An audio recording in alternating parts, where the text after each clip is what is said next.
He's here.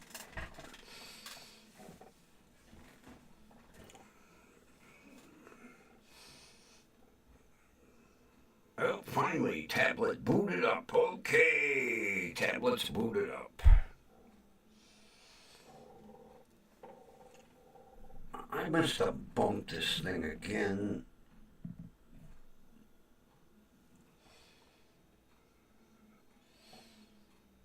Or maybe over here. Didn't sound loud enough in here.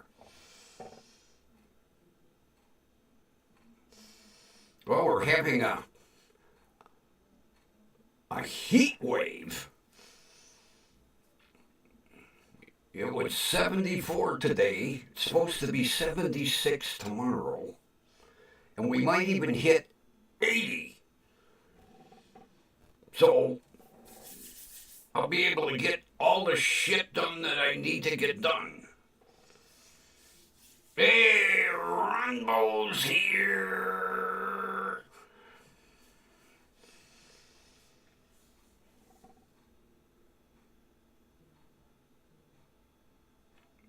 No, let's get started.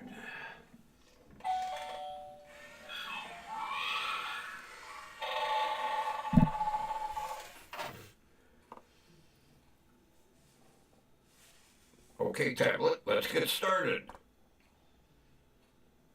Finally.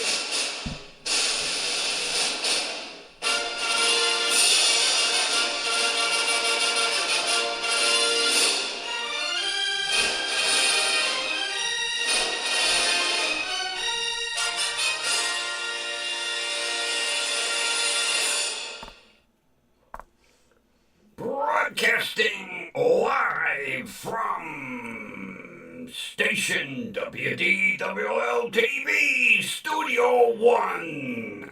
Corporate offices located on Grumpy Vulture Boulevard. And my personal studios are on Grumpy Old Man Road. And for you first timers, I am the Grumpy Old Man. Oh, jeez, all right, Grumpy Vulture, take your bow. Pain in the ass. There, now, don't bother me. Linda is feeding. Okay. Yesterday was my appointment.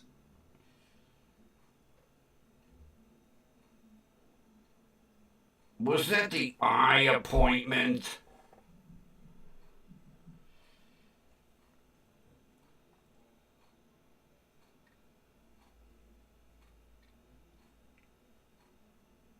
Kathy, your mind is getting like mine. That's scary. You're younger than me.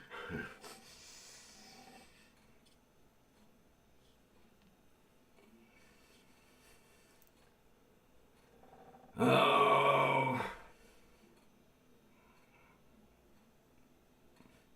Oh, well, 26.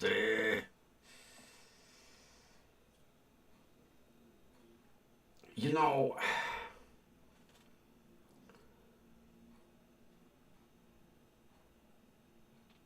almost every night around this time, there's this asshole in the neighborhood with a four-wheeler.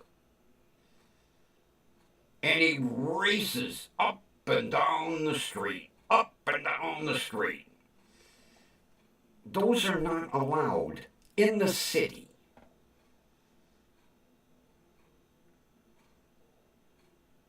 So, I make a phone call to the 1st District Police Station and complain. He says, okay, we will have a car cruise the neighborhood. Okay? So, my neighbor tells me yesterday during the broadcast, he got stopped.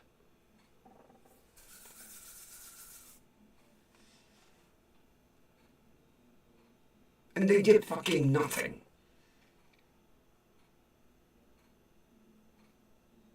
They told him, those aren't allowed on the city street. Take it home. That's fucking it. They didn't even ask for a driver's license, a name, nothing. Because he was standing at the edge of his driveway listening to the cop.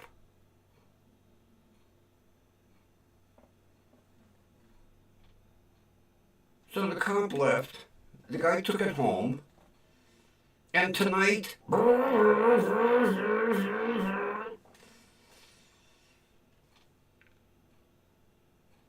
back in the day,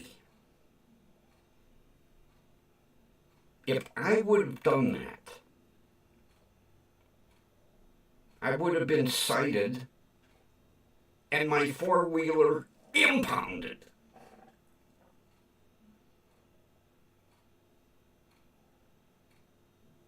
All they did was tell him, you can't ride those in the city. Take it home.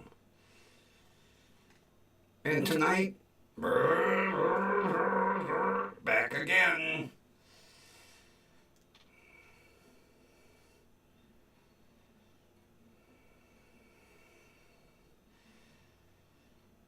Yeah.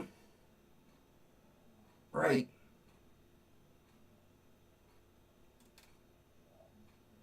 You're 100% right. He told everybody, I got stopped and the police didn't do a thing. Didn't even ask my name. Nothing. Ha ha ha ha. Fuck them.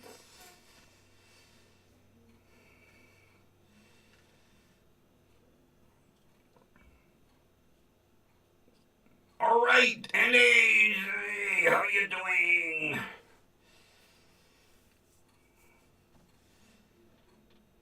You know, there's kids running up and down the street on mini bikes. This idiot on his four-wheeler. And the police don't do a thing.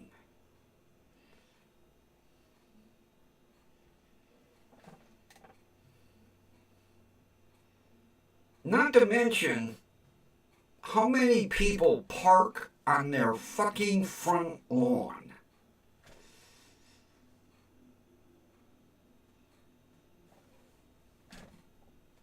City ordinance. Does it get enforced? Nope. Not at all.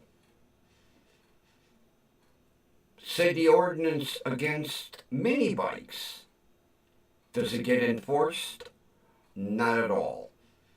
City ordinance against four-wheeler off-road vehicles. Does it get enforced? Not at all.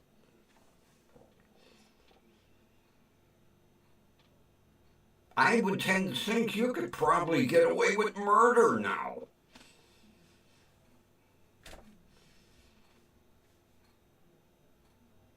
They ignore the stop signs.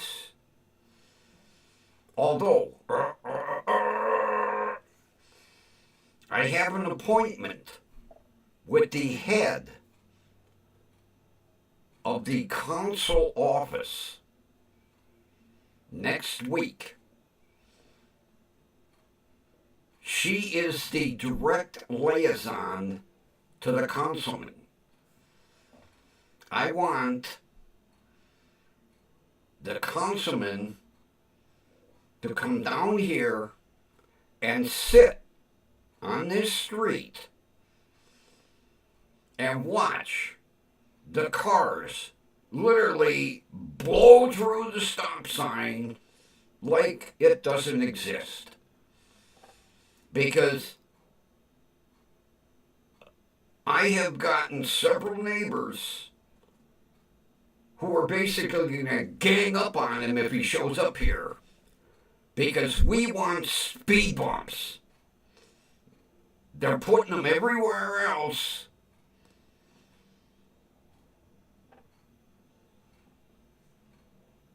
And then,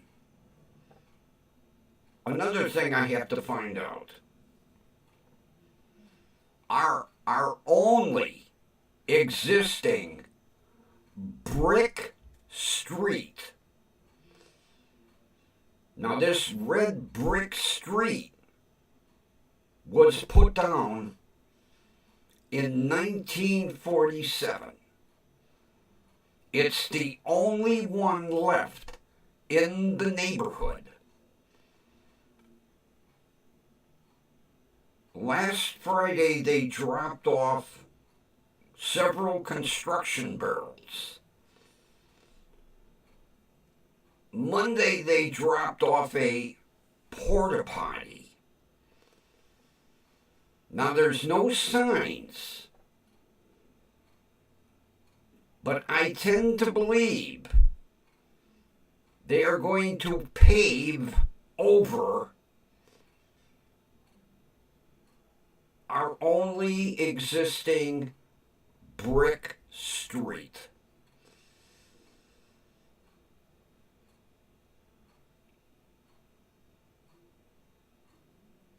And it's sad because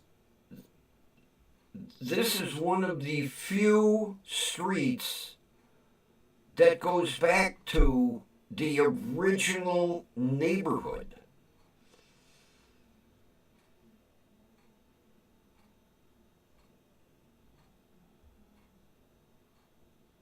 Several of the streets were dirt roads.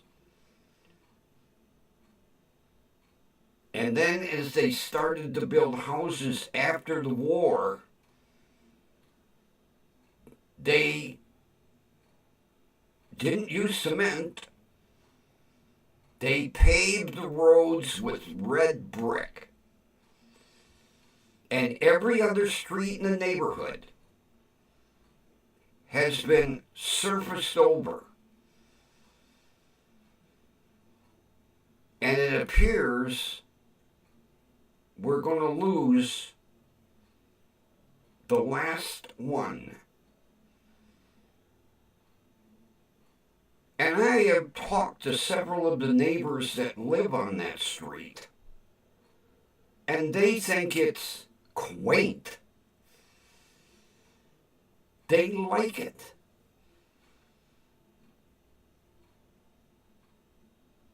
I said, if they bring in a backhoe or a bulldozer, maybe we should do one of them 1970s protests and lay down in front of it.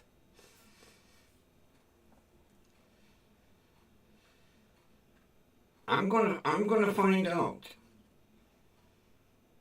And if this is what all that shit is on the corner of the street, well, it looks like the inevitable is carved in stone. But I guess I'm going to have to take a lot of photographs. It's sad. Because 2 years ago, we had two left. They paved over one of them. And it appears we're going to lose the last one.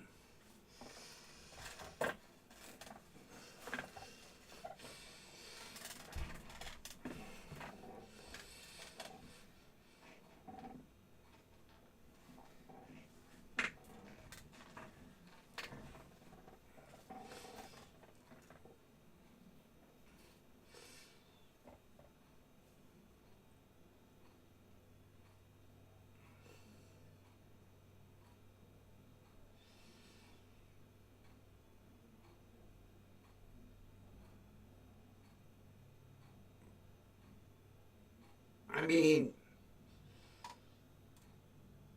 those are the red brick streets were what I rode my bike on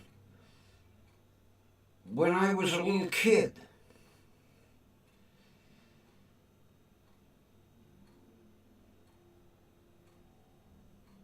And you would think,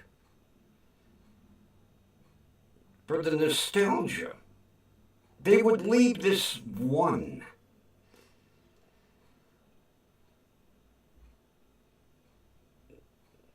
Now, the one that they paved over 2 years ago was like,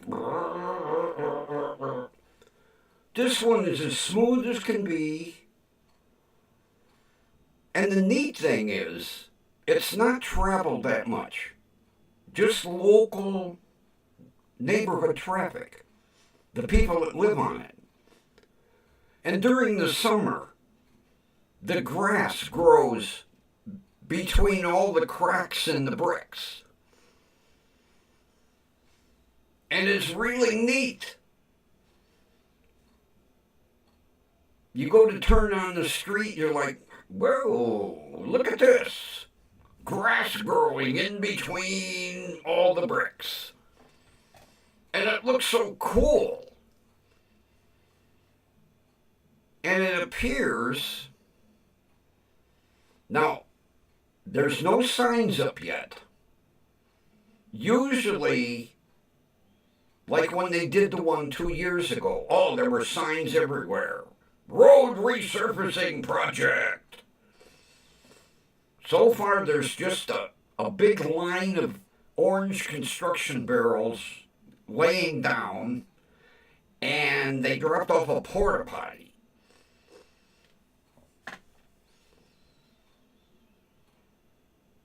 So, next week, when I meet with the councilman's liaison, there's two subjects I want to discuss, besides getting my HEAP and PIP paperwork done. I want to talk to him about speed bumps and saving our red brick street.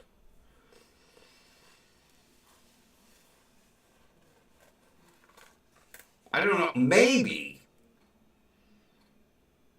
they're going to have a block party.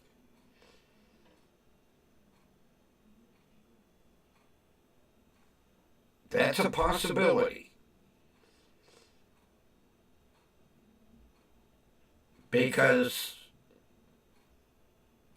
about 3 years ago, 3 streets in that direction, they had a block party, and it was the whole street, not just a little section. And they shut down that whole street for a day. And they brought in a porta potty. Now maybe there's going to be a block party on that street. I have the sneaking hunch they're going to repave it. So next week, old Grumpy is going to be talking to the councilman's liaison person. And we'll see. I want him to sit out here. Because he ain't going to believe the neighbors. He's got to see it for himself. Sit out here and watch the cars blow through the stop sign, and maybe he'll be lucky enough to see the four-wheeler go by.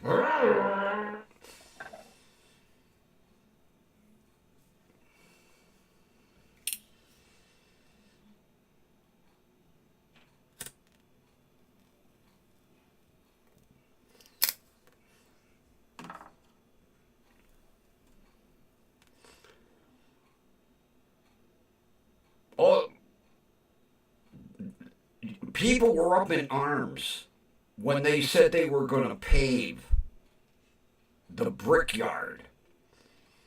And yeah, there's that 3-foot wide section that goes right across the track of the old red brick. Is it 3 foot or 4 foot? It's either 3 foot or 4 foot. They saved it. And I'll tell you what, it took a lot of engineering for them to keep that track perfectly level so that when the asphalt here and the asphalt here, everything was smooth. It wasn't like a speed bump.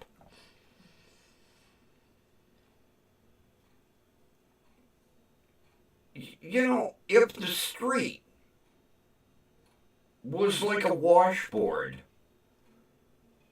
I would agree. But I drive up and down it all the time, and it's smooth as can be, like back in the 50s when I was riding my bike up and down it.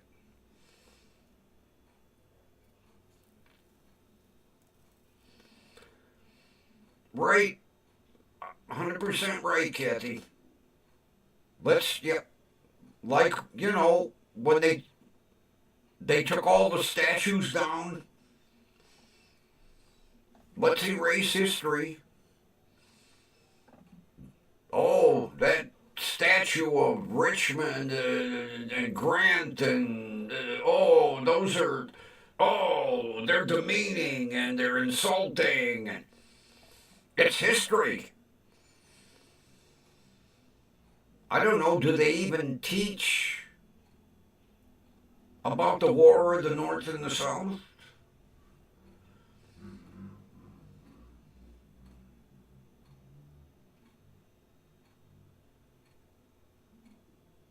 Do they even teach history?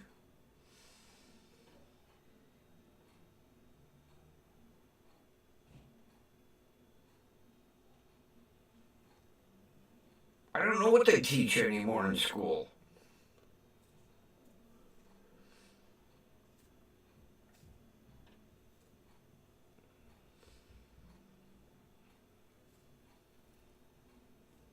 Next time I go up to my Indian store and the kids come in from the high school, I'm going to corner a couple of them. And I'm going to ask them, do they teach history? If so, what are they teaching?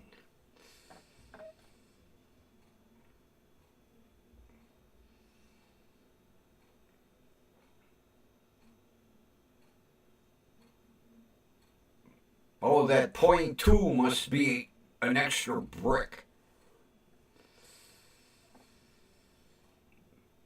But I know it's dead with the finish line.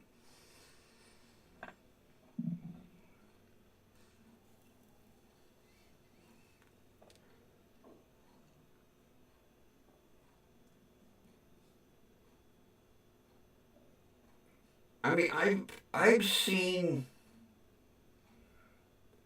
many YouTube videos and many news stories, and mainly down south,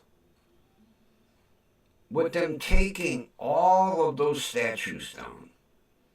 And not only taking the statues down, they bulldozed. They planted flowers. Oh boy.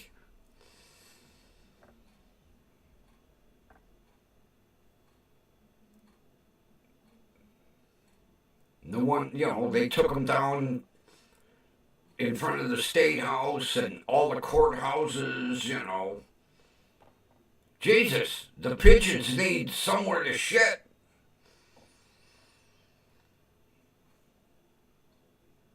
Oh.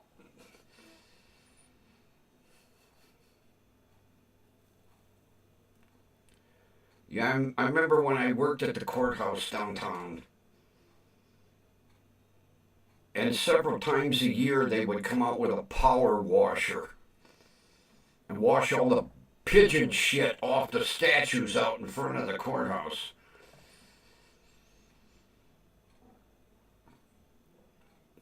Poor birds. Have to fly around and hold it now. Oh, I got nowhere to shit.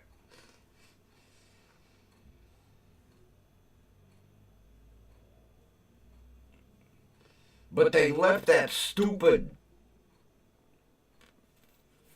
freaking hunk of pipe in front of the Justice Center.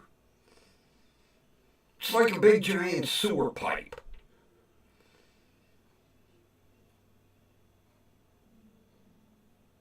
And the free stamp. They banished that.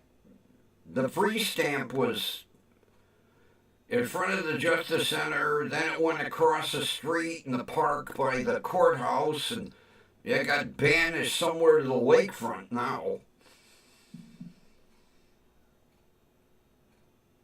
Kathy, you know that black hunk of pipe I'm talking about by the Justice Center? You ever see that stupid thing? It looks like a big chunk of sewer pipe.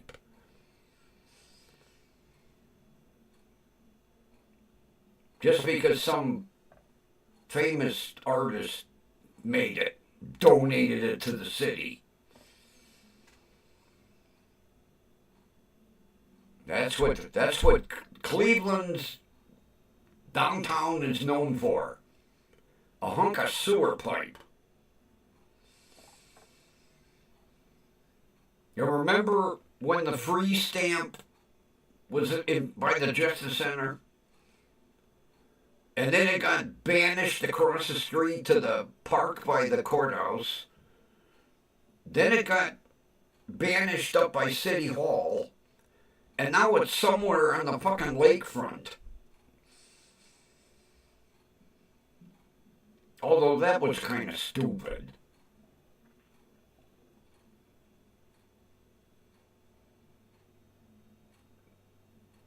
But if you want to go into the Justice Center, which holds all the courtrooms and the jail and county offices, you walk past a big black piece of sewer pipe. Even the pigeons won't shit on it.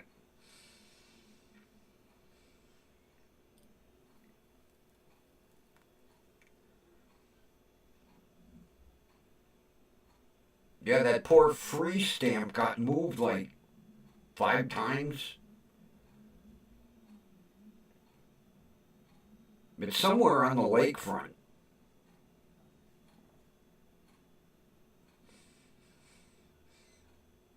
Because I know they were going to put it in front of the Rock and Roll Hall of Fame, and they were like, "Oh no, you ain't putting that piece of shit down here."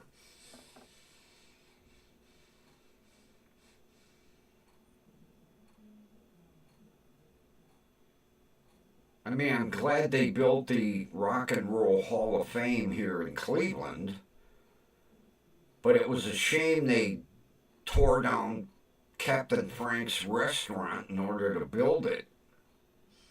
Boy, that was a landmark on its own. Good old Captain Frank's seafood restaurant.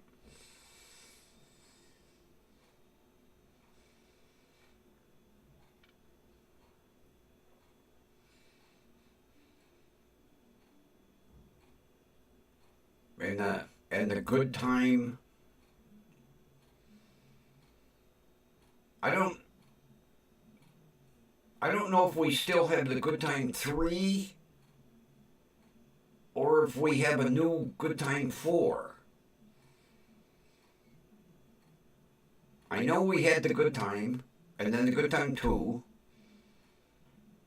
and I was on the 3 for a dinner cruise. I don't know if the 3 is still running or if we have a new one. And then, of course, we had the submarine, which I think they towed away. I don't think we have the submarine anymore, do we? the cod. I took the tour of that. Me and my buddy, Fat Don.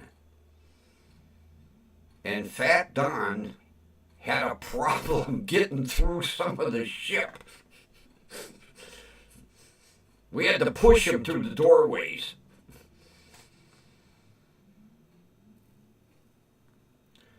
Oh yeah, Captain Frank's was a landmark. At the foot of the 9th Street Pier. Everyone knew where it was. Oh my God, that four-wheeler just keeps going back and forth and back and forth. Jesus Christ already.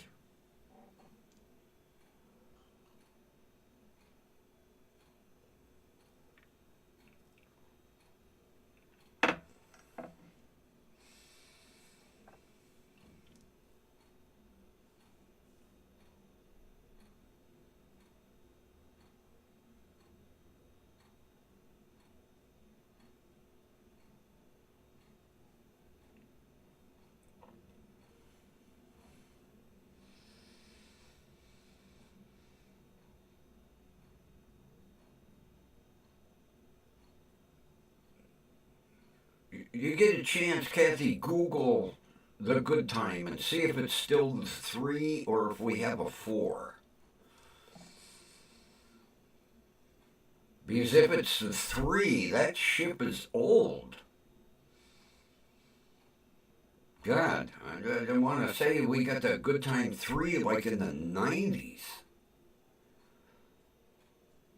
Although I'll tell you what, that's a nice cruise. That river cruise.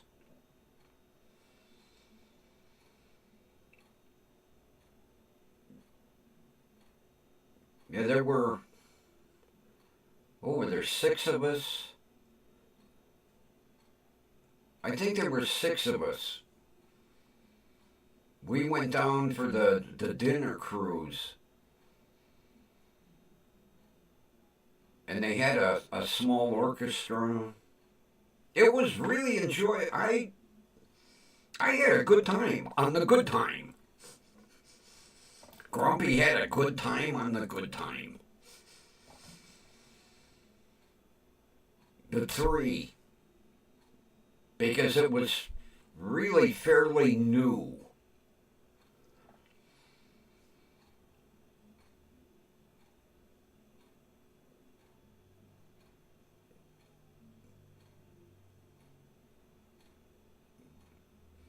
Because as a matter of fact, one of the waitresses, she said that it was like her 5th or 6th year, and she said she made good tips. Hint, hint.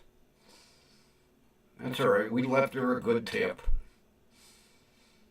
But I like how she kept going, oh, I wouldn't work a normal restaurant. I get such good tips. All right, sweetheart, take our order. Go already.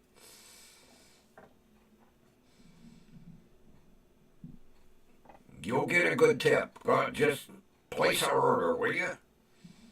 And the food was good. I didn't have a porterhouse. I think I had a T-bone steak. About 1.5 inches thick. Was done to perfection.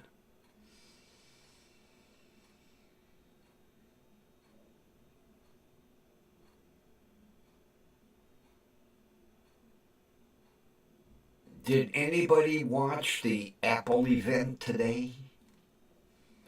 Today was the big Apple event with Tim Cook. He's bow-legged as hell. Jesus. Standing there in front of the Apple building. Looked like he'd been riding a horse for a month. they introduced the iPhone 17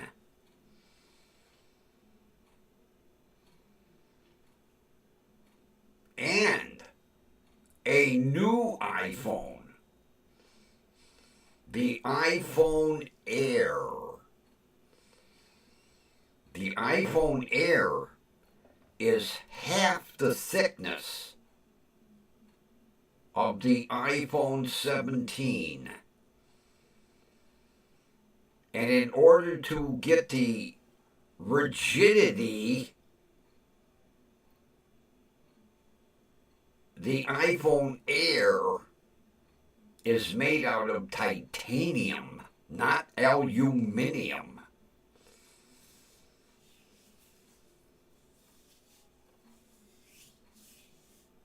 Yeah. They have the new iPhone 17, the iPhone 17 Pro, and the iPhone 17 Pro Max, and it's not the iPhone 17 Air, because that's all by itself. It's the iPhone Air.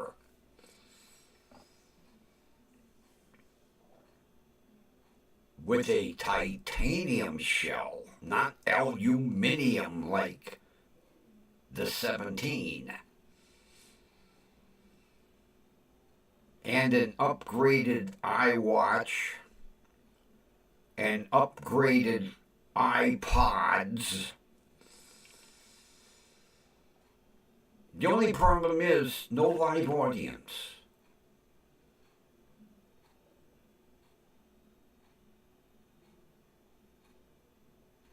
They just filmed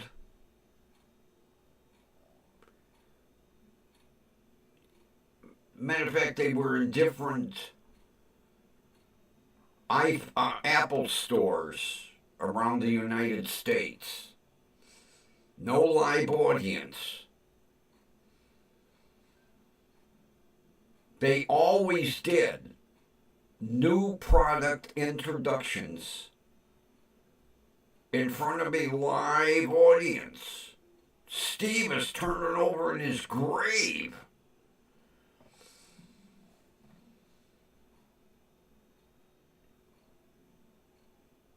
I guess when they had the Worldwide Developers Conference, that's usually where they introduce the new MacBooks and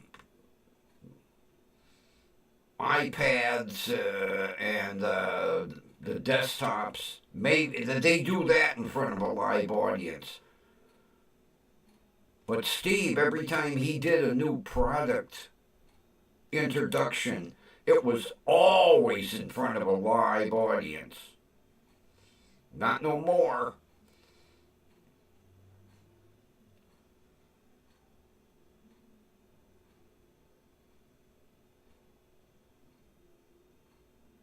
And really, when you come down to it, the only brand new item is the iPhone Air.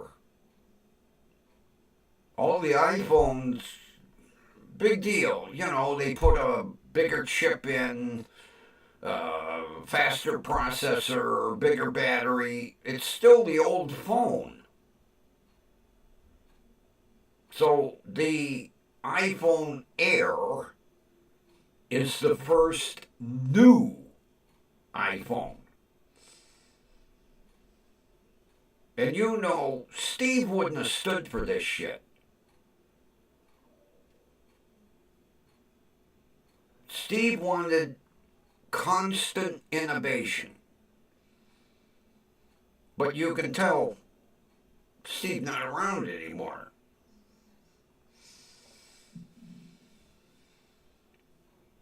Yeah, it was like an hour and a half I watched it.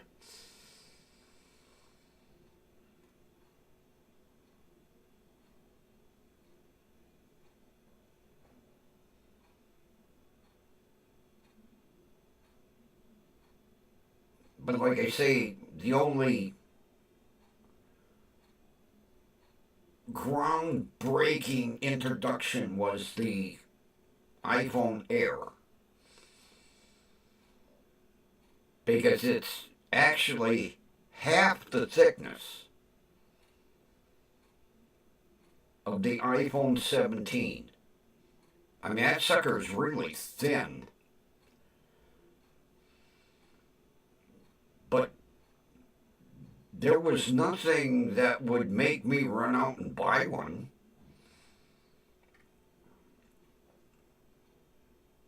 Because I'm not paying $1,400-$1,500 for a phone, especially considering I just bought the newest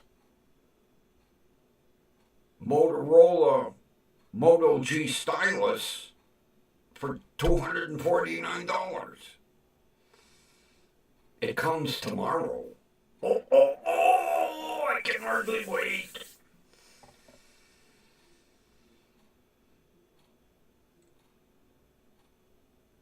I'll show it to you tomorrow. Oh, my new iPhone. As a matter of fact, it has the stylus is a little bigger, which I'm gonna like, but it like is 3 times faster. How they got the stylus to work 3 times faster, I don't know.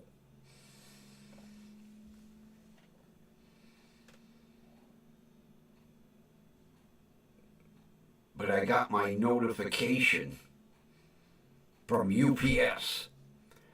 It'll be here tomorrow between 12 and 2. That means it'll be here about 1:15. If my UPS man schedule is about normal, he'll ring the bell.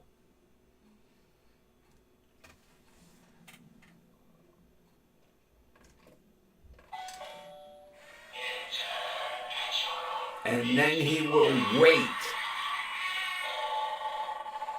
until I answer the door. That's why he gets a little gift at Christmas, along with my postal carrier, which technically they're not allowed to accept, but when I get the outstanding service, I reward them at Christmas. I don't go overboard. I buy them both $20 McDonald's gift cards. That way they can stop and get a latte now and then.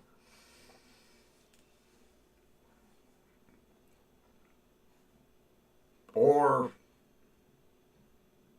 when gas was cheaper, I used to get $20 gas card.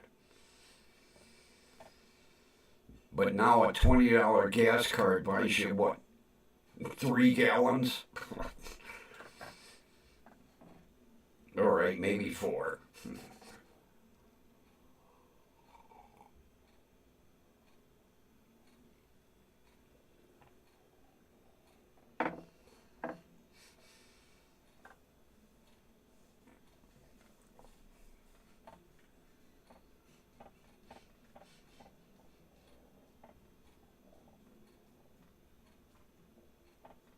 Oh, you leave goodies in your mailbox? What's it? Fresh baked cookies.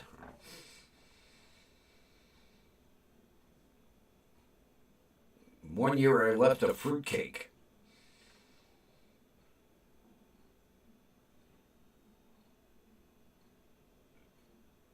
It came back the next year. I really think that there's only like one fruitcake in the world, and it just keeps getting re-gifted.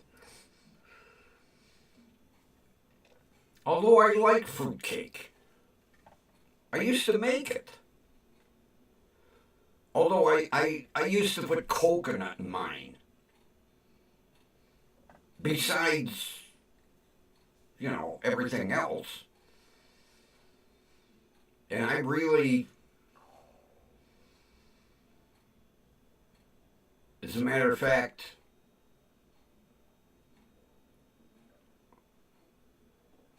I used to take half of them. I would make them like in June. And I had tins. I went to Pat Catan's and I got small square tins. And then a couple times a month I would pour a little brandy over the top and put the lid back on the tin.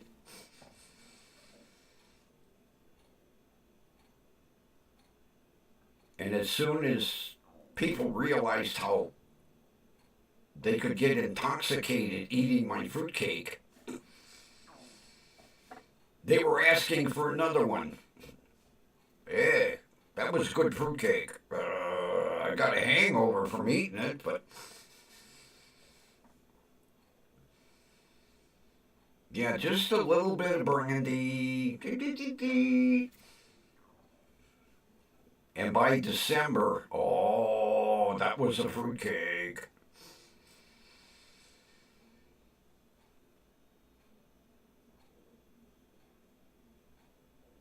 I always used to say, don't, no kiddies, don't, no kids eating this, no, no, no, no.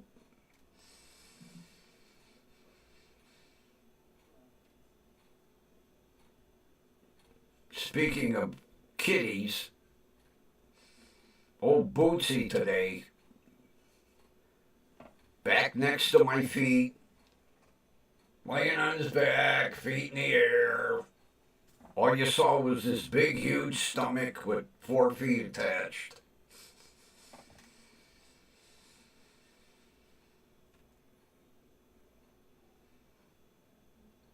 I call him the belly with legs.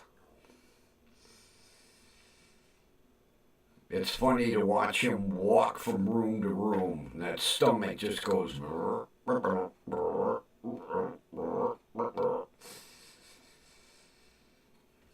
My big boy.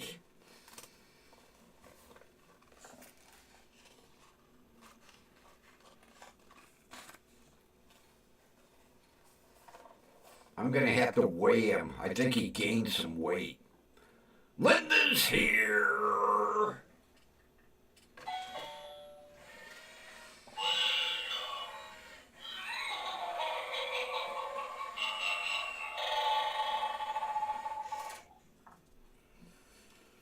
Are you all done feeding? All the little ones happy?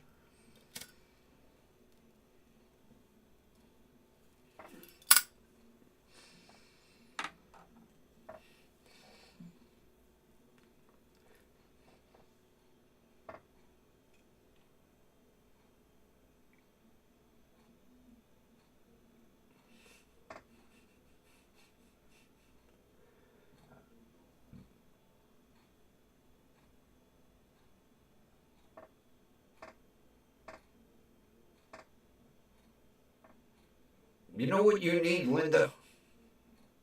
You need some goats.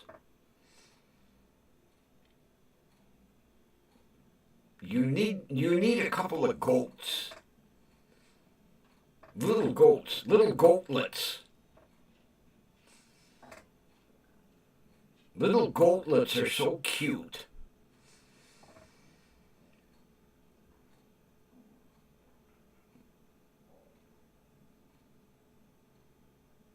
I remember the farmer that lived down the road from my uncle. He raised goats because he used to sell the goat milk. And when he had a bunch of little goatlets, He'd invite us down, and little goats are so cute. They play like little puppies.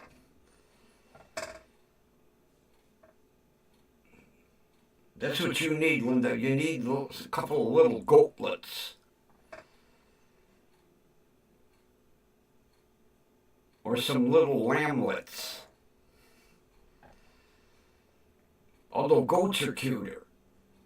Little goatlets are cute. They romp around.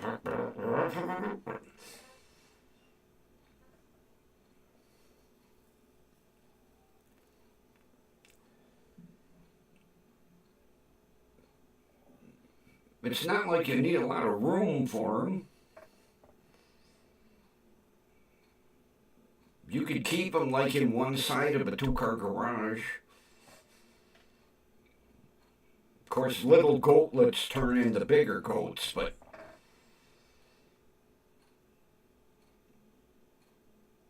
yeah, it would be hilarious. Go down there, there'd be 10, 12 little goatlets all running around.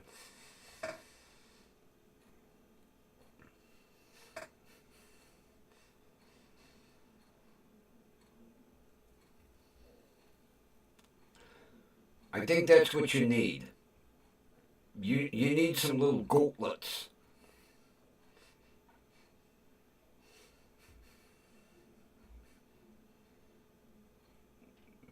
Kathy, too.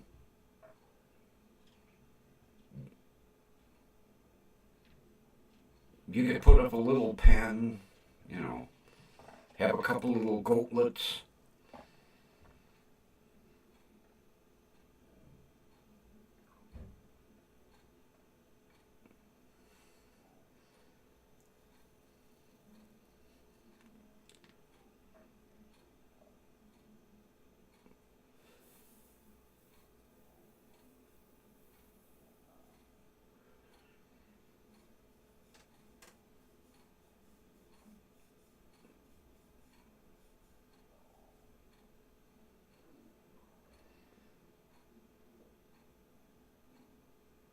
Oh,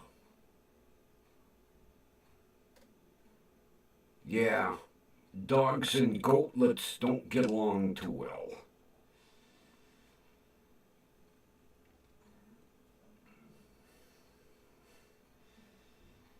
Oh, Kathy, the grandkids would love some goatlets.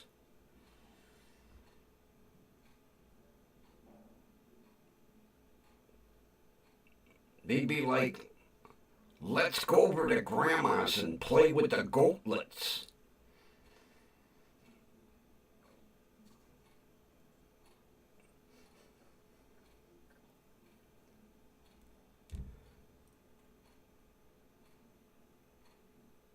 Although I'm glad the city of Cleveland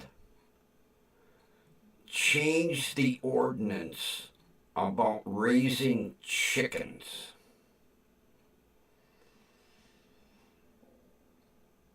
Because several years back, there were several neighbors that were raising chickens.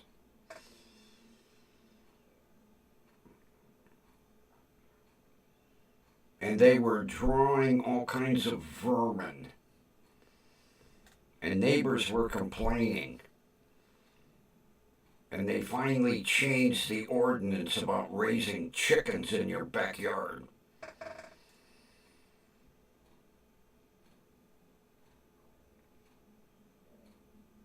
Not to mention every now and then somebody'd sneak a rooster in. Because there was an ordinance, no roosters. But every now and then you'd hear, uh-huh.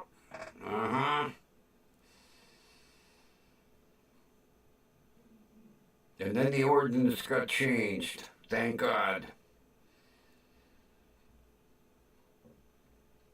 Got enough wild animals around this neighborhood, let alone bring in chickens. Although I'm waiting for the deer to come back. Mary Ann's tree actually got peaches on it this year. it's amazing. I walk past that tree daily. And the other day I was like, well, where'd those come from? Peaches. I asked Marianne, did you, like, tape them to the limbs? It's like one day, bare limbs, the next day, peaches.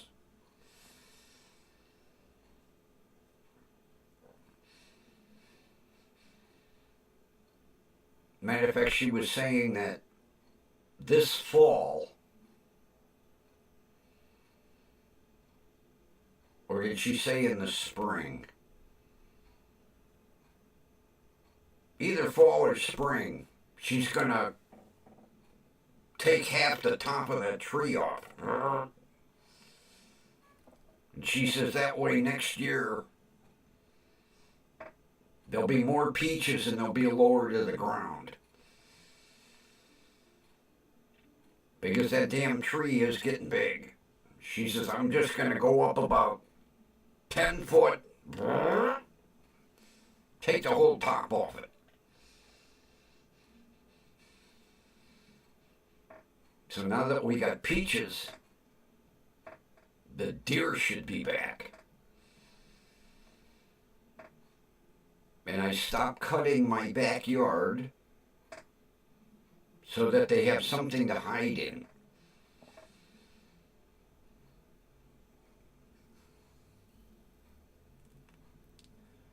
Although that big shrub back there that they love, I left that alone. Damn it. I wish that dog wouldn't have scared that mama deer off. Would have been nice to see a little Bambi back there in the morning.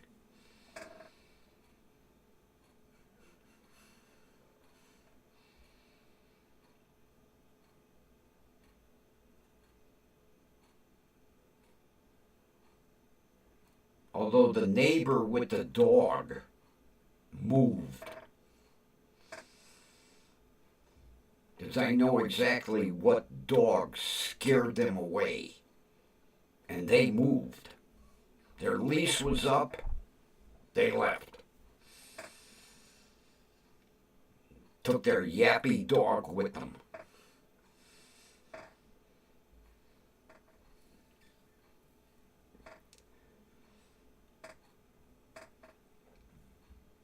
Yeah, I can't wait for the UPS man tomorrow. Oh boy!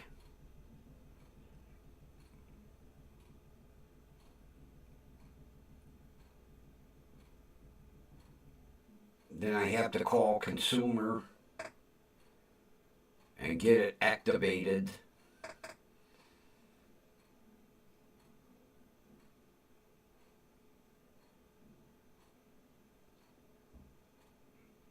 Oh, Linda, that's the way this one was up the street. All day long, at night. I'm like, somebody set his alarm. It's only supposed to go off in the morning.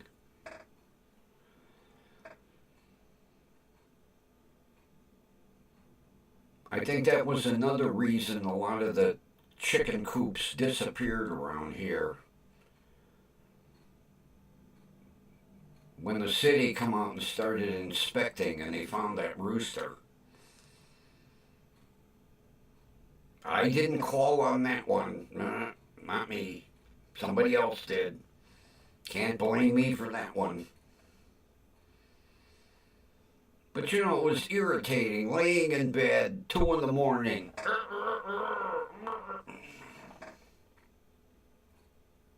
I wanted to go over and wring his neck.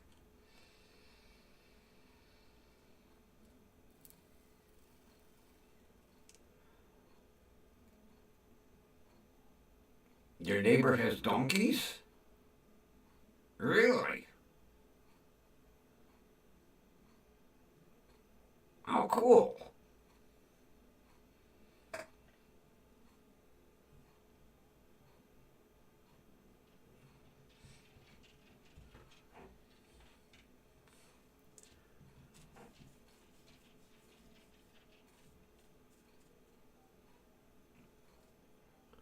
I had a friend. She lived in, oh God, where did she live?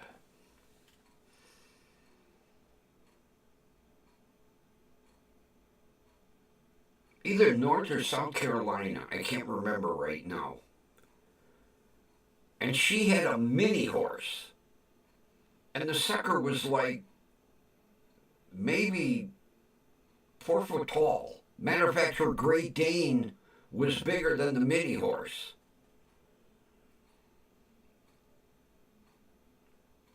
And during the summer, she would leave the back door open, and then she had a door that went between her mud room and her kitchen, and it was a half door. And the little mini horse used to walk in and out. He'd stick his head over that little mini door, let her know he was there. And then she moved to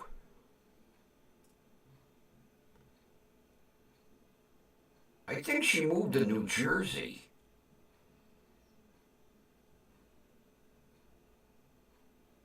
Yeah. And she had to find an area where her mini horse would be allowed.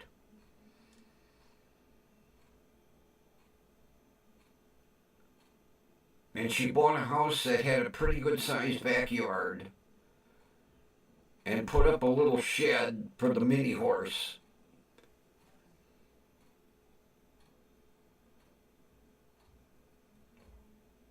And then she moved from New Jersey to California. And same thing, she had to find an area where she could have her little mini horse. And she had a, oh, what the hell was that? Honda Element. She had a Honda Element. And when she would go run errands, the mini horse used to ride in the back seat of the Honda Element.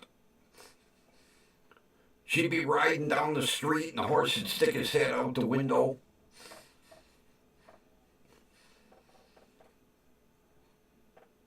That was so cute, that little mini horse.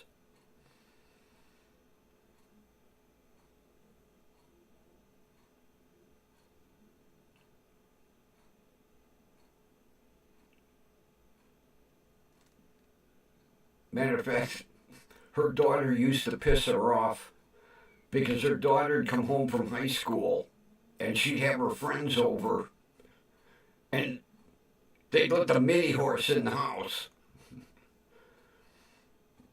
She'd come home from work and the horse would be in the living room. You know, hey, get the horse.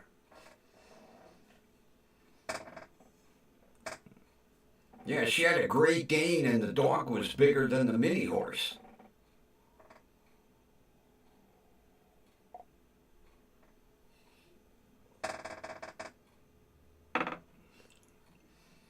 Oh yeah, donkeys are cute.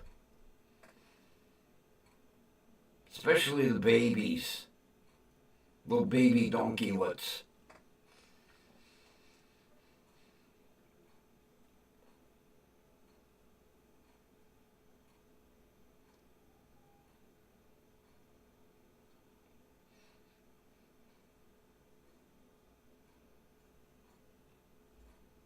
Well, if the pony's small enough, yeah, I can see that. That had to be cool.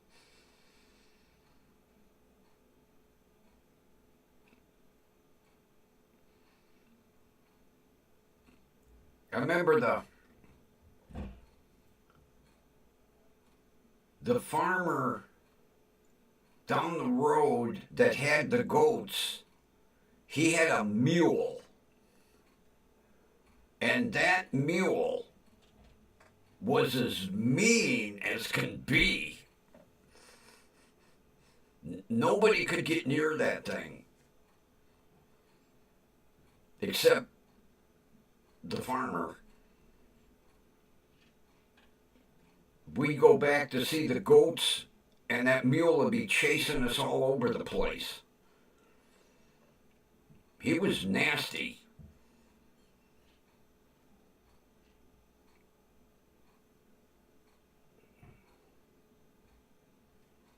How the hell did you get it in the truck?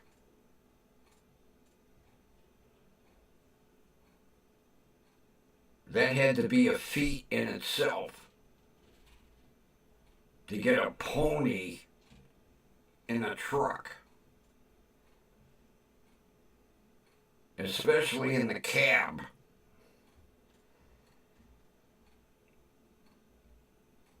That had to be a sight to see.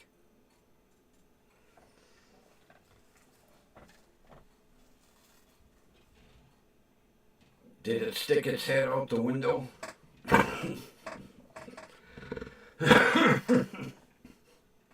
Drive down the road, people be like, "The hell is that? A horse driving a truck."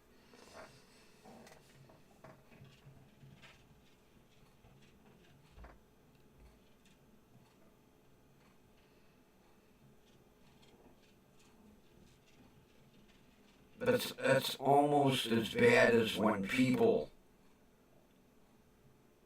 and everybody does it, they'll drive past a pasture full of cows, and somebody always has to stick their head out the window and go, "Moo!" And then all the cows in the pasture go, "Hey, there's a cow driving a car." My father used to think he was funny. We'd drive past a pasture full of cows. He'd roll the window down. Moo! All the cows would look like strangest looking cow I ever saw. If we didn't laugh, my father would get all pissed off. He'd turn around and do it again. And it was like, ha ha ha, you're mooing at the cows.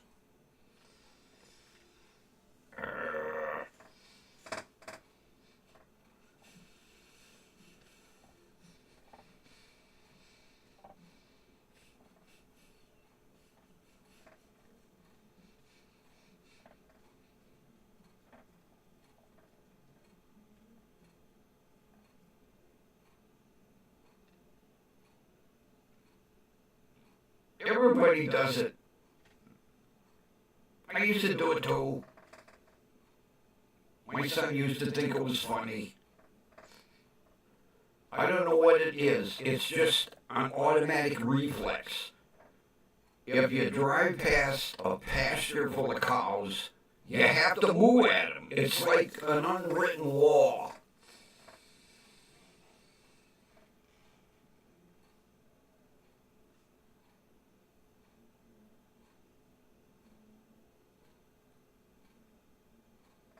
A baby longhorn? Holy shit. Those get to be huge.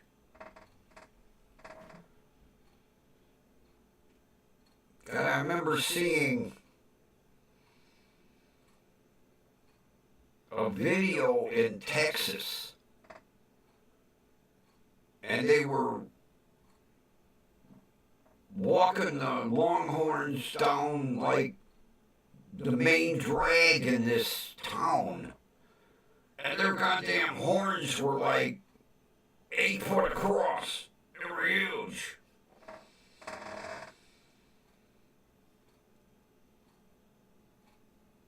I like them. What are they, Scottish cows? They're furry. I think they're Scottish. They got really long hair. I think they're cute.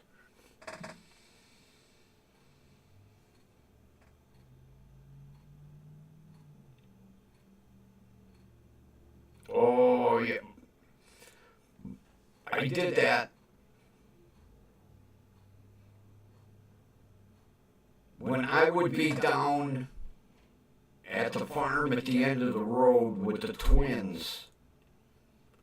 We'd sneak out at night and we would go in the pasture of the farmer that lived next door, tip over cows.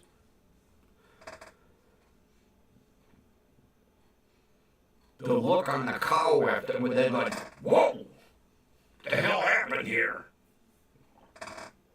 Yeah, it's hilarious. You gotta sneak up on them. Then you give them a good shove. They fall over. I didn't know cows could sleep that deep on their feet, where you could sneak up on them and give them Highlands. Yeah. I think those are so cool. They are the neatest looking cows.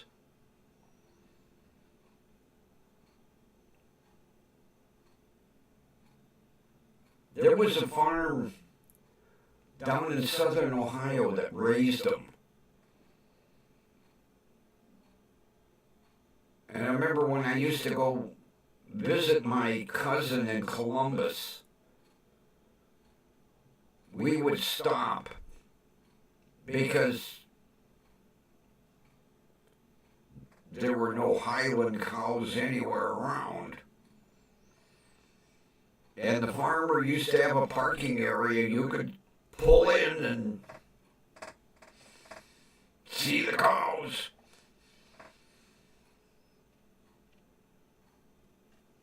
Matter of fact, the babies were really cute. He'd have the babies in a separate area. He'd be combing them and brushing them. I thought those were the neatest looking cows.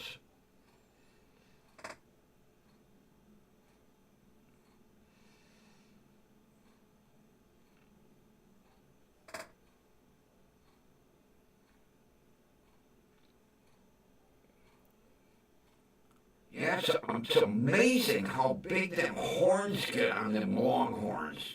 Well, that's why they call them longhorns. I mean, some of them cows in that video, Jesus Christ, they had a rack on them. I can't remember where in Texas it was, but it's like a thing. You parade the longhorns through the center of town.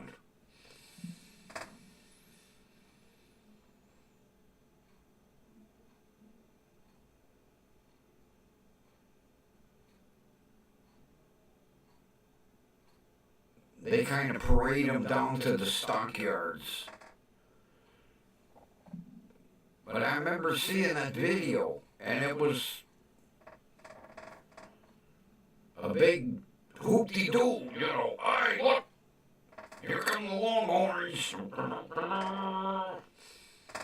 Cowboys on the horses. Them big, huge. If I was going to raise cows, I'd get Highlands. Because they're so cool.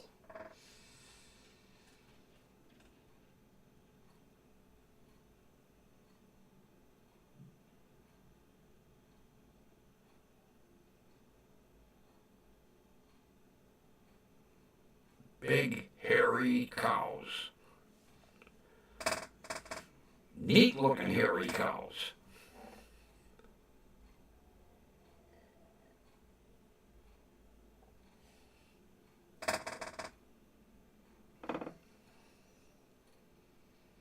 I'm going to say I think there's a breed of long-haired pig too. I might be wrong. I think there's a breed of pig that has long hair.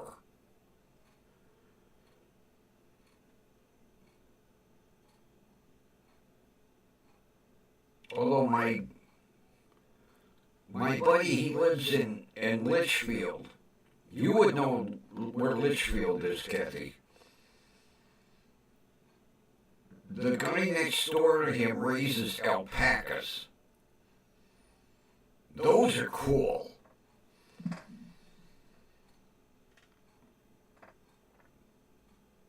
Although they're nasty, they spit.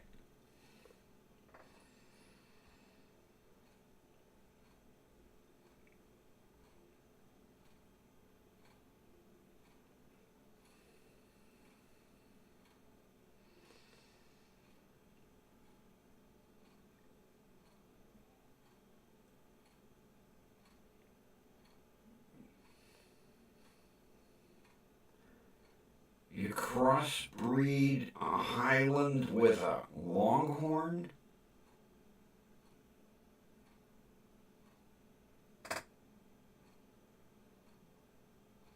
Man, that's got to be a strange looking cow.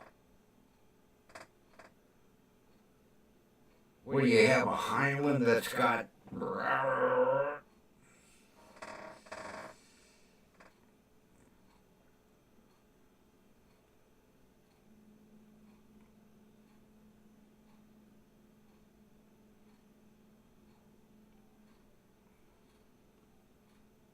He does it just so he can have a good steak.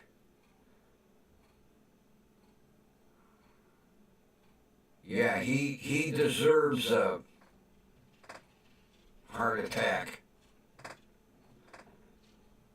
or a quadruple bypass. Yeah, Kathy, I'll never forget, I went down to visit my buddy, and he goes, come on across the street. My neighbor raises alpacas. And I was like, what's an alpaca? And we walked across the street, and they were as cute as could be. And then we walked up to the fence, and one spit on me. I was like, good Christ, the hell? And the owner went, oh, I forgot to warn ya. He goes, Terry knows. Didn't Terry tell you they have a bad habit, they'll spit at you? I said, no, it's obvious he didn't tell me. Yeah, I'm leaning on the fence, you know. And he's like standing back. Next thing, hey!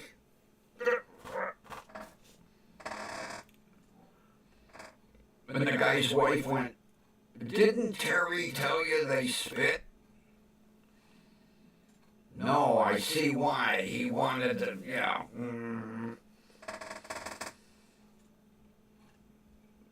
But they're cute looking and soft.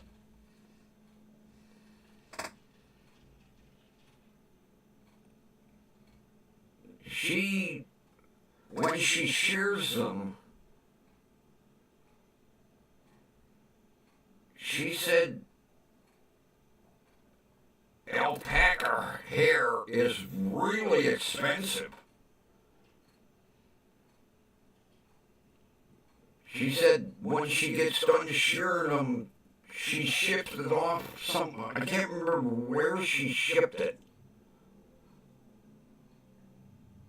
But she said what she got for that alpaca hair like covered her feed bill for a year. I was like, really?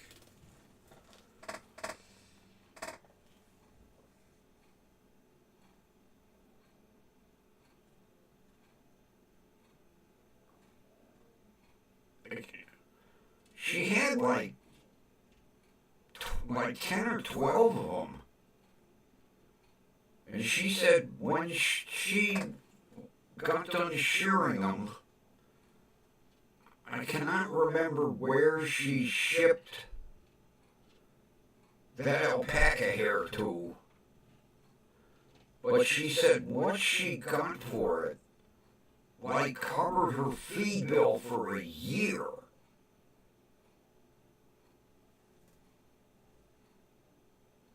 I had no idea that stuff was worth so much. Although you looked cute after they had haircuts.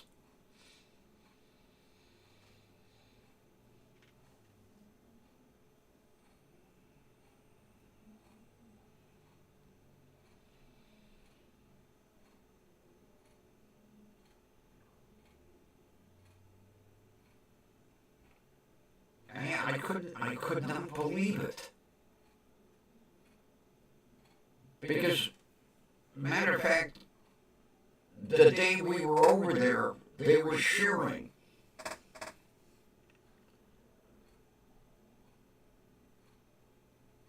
And I said to her, he says, what are you going to do with all that hair? Or fur, or whatever you call it. She goes, I'm going to box it up and ship it to, I don't know where, New York or somewhere. She goes, all that will pay for my feed for a whole year. I was like, Jesus, can I have a little bit to take home? She goes, no, put it down. Okay. Although when they got done shearing them, they really looked cute.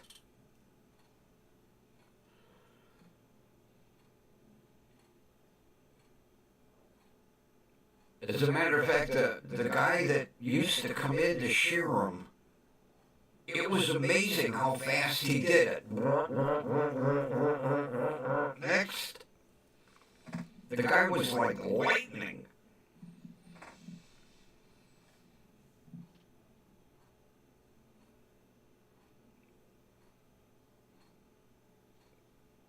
But she packed that stuff up like it was, well, it was like gold.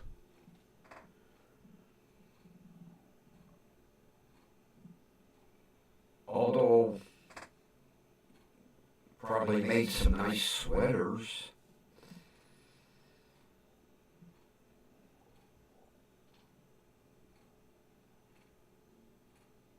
I remember back in the day, my grandmother had this ugly, it was like a silver gray coat. And I want to say it was like mouton lamb or something. It was ugly, but according to her, it was expensive. I want to say mouton something.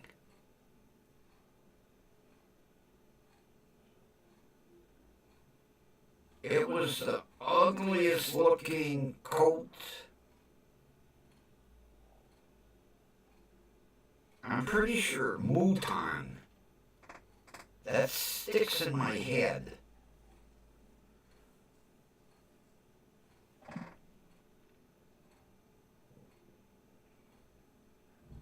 Because one day I commented to my mother, I said, boy, that is ugly looking colt.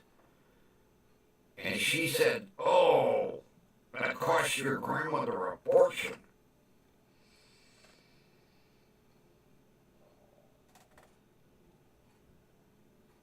Oh, Linda, that guy was amazing.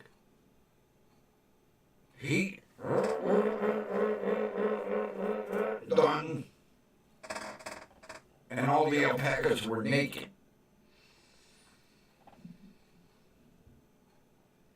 I bet you he didn't spend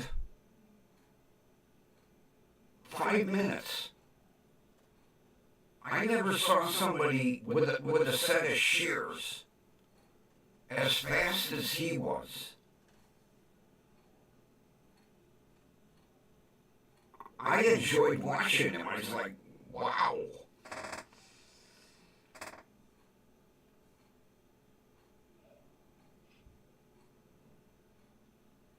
He did it, all 12 of them in, under an hour. It was amazing. Now, I had seen sheep getting sheared, but I never saw anybody shear as fast as that guy did.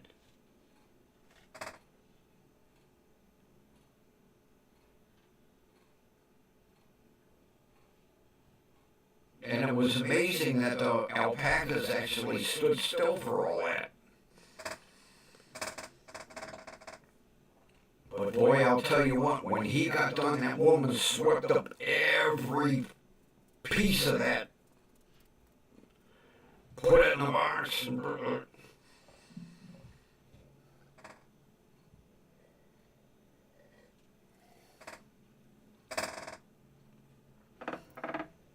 she probably checked his shears. Hey, there's a couple of her. Oh, okay.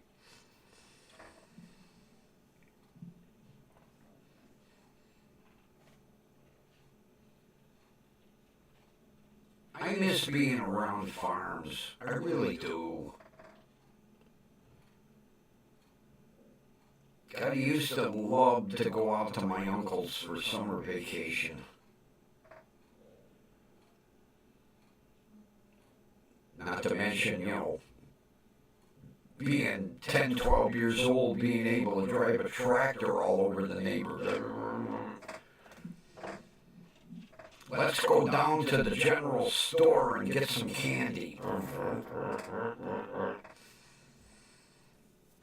Drive past the sheriff, he'd wave.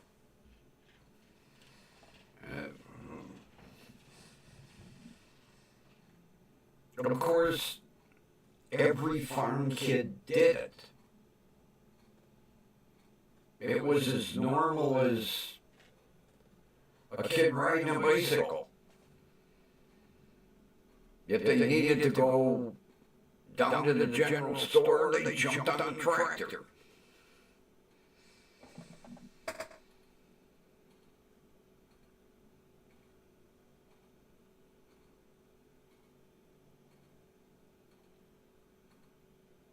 Matter of fact,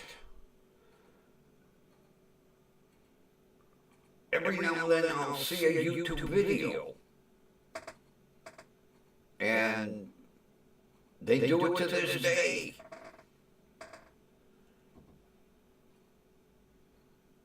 When you're out in farm country, that's just as normal as can be. In the city, you have a bicycle. In the country, you have a John Deere.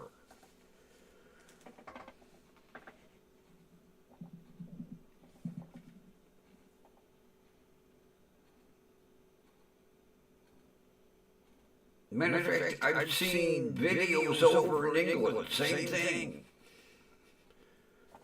The kids drive into town on a farm tractor. Like I say, I was between 10 and 12. I'll never forget the first time the girls, they said, let's go get some ice cream. And I'm driving down, and I see the sheriff coming. I was like, oh shit. And they were like, what? I said, here comes some sheriff. Yeah. He rides by, waves. They were waving back. Me, I'm on the steering wheel with a death grip going, oh, God, don't pull me over.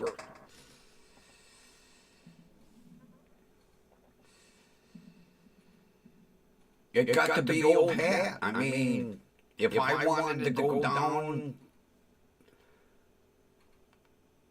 to see the girls during the day, I jumped on my uncle's farm wall, rode down to their farm,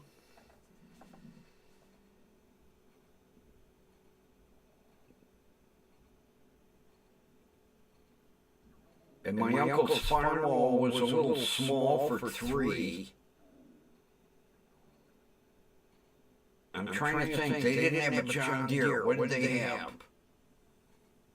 A Massey Ferguson. It was a bigger tractor. It had neat fenders over the back wheels. I'd be driving, and the twins would be sitting on the fenders. And we go down to the general store.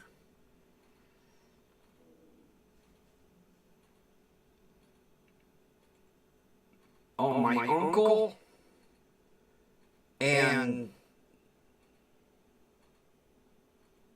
what was Toth's first name? Harvey Toth. They had big above the ground gravity fed.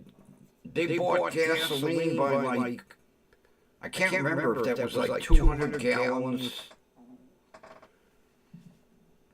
And it was at the edge of the driveway. We would just pull up. I'd put the gas nozzle in, and the girls would pop the valve open. I'd be, okay, we're full, and they'd shut it down. Yeah, it was an above-ground fuel tank. My uncle had one, too. He never had to go to the gas station. He had gas right there.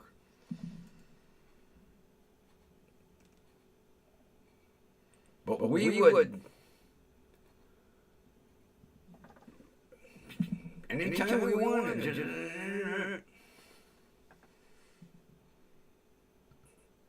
oh, Kathy, that has to be cool. That has to be cool. A parade of tractors.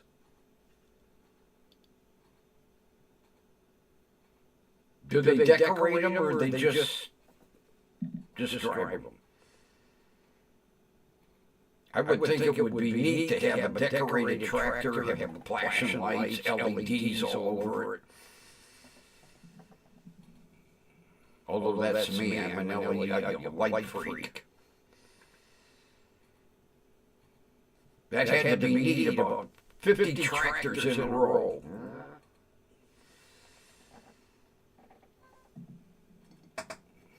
Kind of cool shit that we don't have in the city, you know?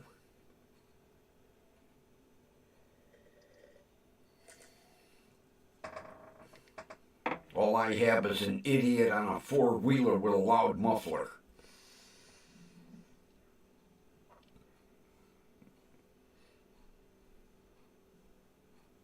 Oh, no fancy lights or decorations. That's still got to be cool. Big line of tractors. But see, that's the neat thing about country living. I would give anything to be out in the country.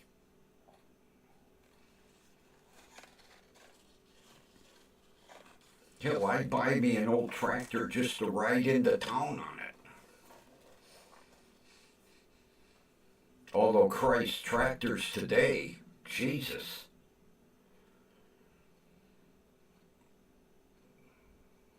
All kinds of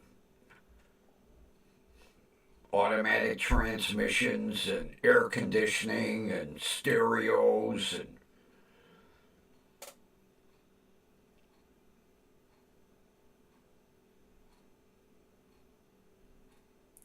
there's this one, oh, I'm going to have to look her up. There's this girl out in the Midwest somewhere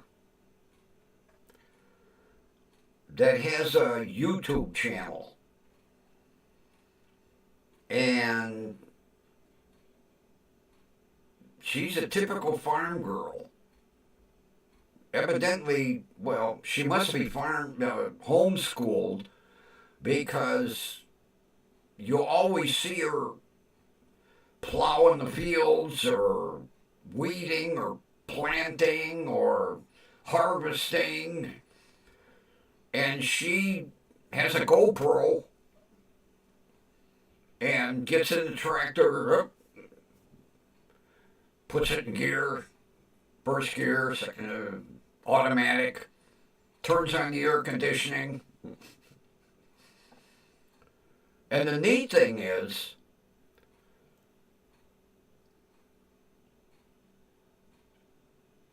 she was like 16 or 17 years old, and she would load up the frickin' semi with grain and take it to the grain mill by herself. Teenage girl driving a big frickin' semi with a 40, 50-foot trailer behind her full of grain.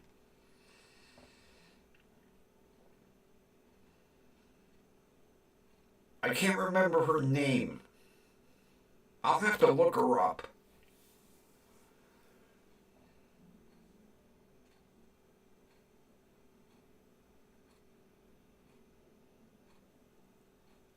I think the name of her YouTube channel is From Farm to Fashion. I'm pretty sure that's the name of her YouTube channel, From Farm to Fashion.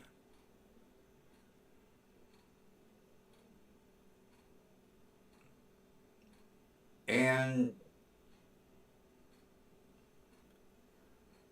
she's the typical farm girl because it'll show her going out like at harvest time. Big honking combine. Jesus Christ, the thing, I'd be afraid to crawl up in it, let alone drive it. She climbs up, she puts her GoPro out there harvesting.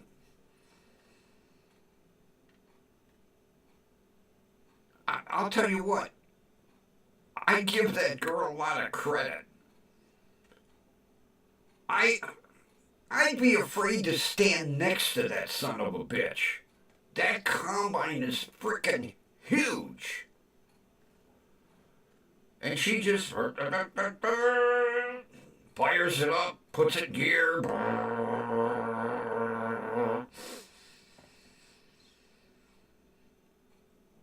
And then the grain truck comes up alongside and she puts a chute out.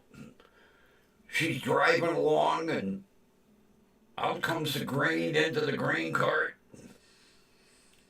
Back to... And that combine's gotta be 24 foot across. Easy. I mean, the tires are taller than she is. She just climbs up the ladder, jumps in that thing like she's jumping into a little foreign car. And then on top of that, she drives it down the road.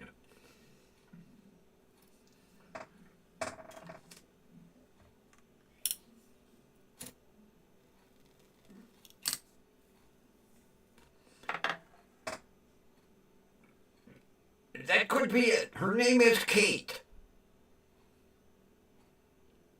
Her name is Kate. I remember that. I'm pretty sure her YouTube is called like From Farm to Fashion. Something like that. I haven't watched it recently.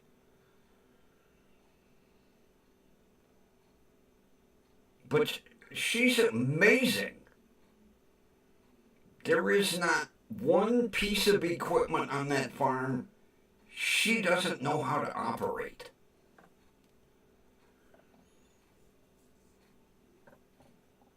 I'm pretty sure, I'm not sure about the last name, but yeah, Kate. I used to watch her regularly. I kind of got away from it. Because it was kind of cool. They'd be out harvesting, and then it would come lunchtime, and there'd be a big picnic set up. Everybody'd pull up. They'd eat lunch. After lunch, back up in the combines. She is one amazing young girl. Like I say, that combine, I would be afraid to stand next to it. She just started up, put it in gear. Farm to fashion, I remembered it right. I'll tell you, I used to love watching her. She had just one amazing advertisement for girls to be farmers like guys. Talk about somebody that promotes farming for females. I used to love watching her. I got away from it. I probably haven't watched her in 7, 8 months.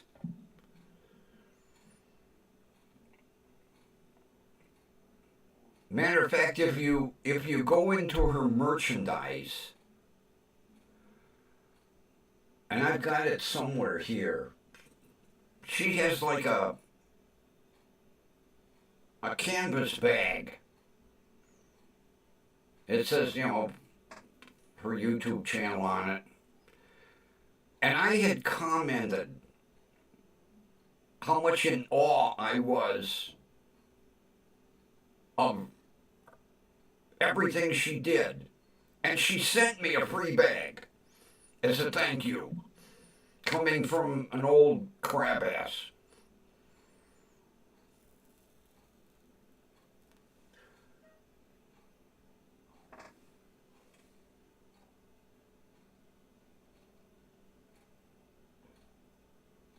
It's somewhere in here.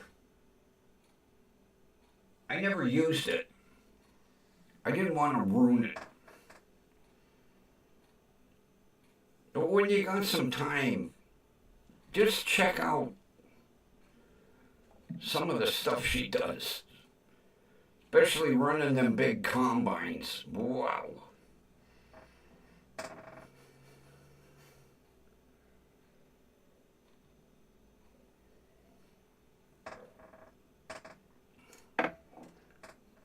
Because I remember,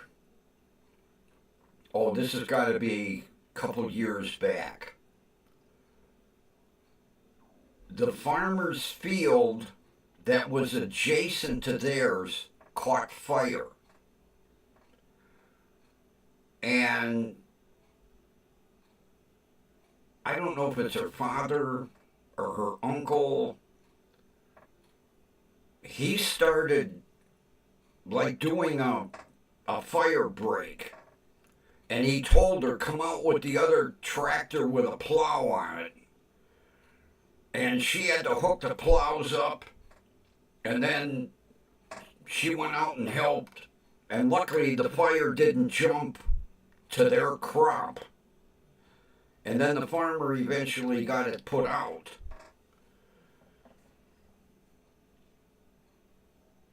I can't remember what state she's in, but it was interesting to watch.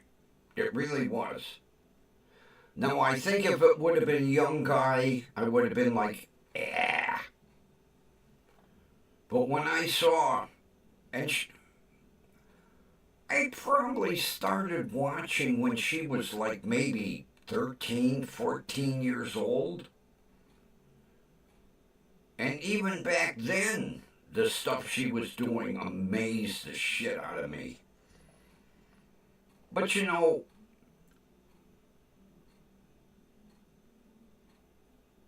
from a young age, that's what you do. That's how your parents made money. They operated a farm, and when you got old enough, you had to help.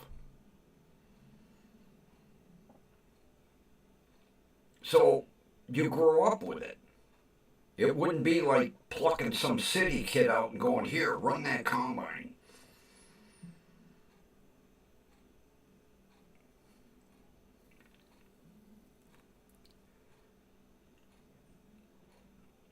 But evidently, she is homeschooled because I've never heard her say, you know,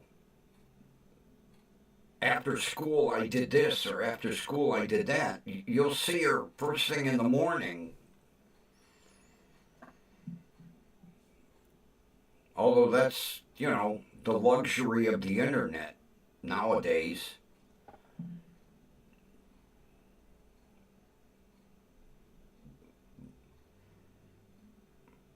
I'm going to have to look her up in the morning and watch one of her latest videos again.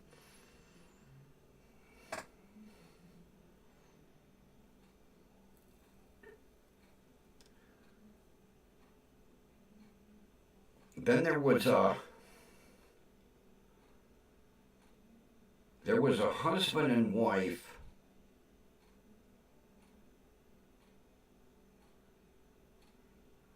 Oh, gee, what was?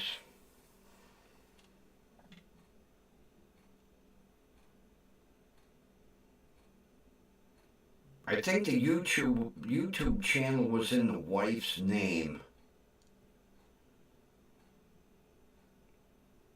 and it was a small operation.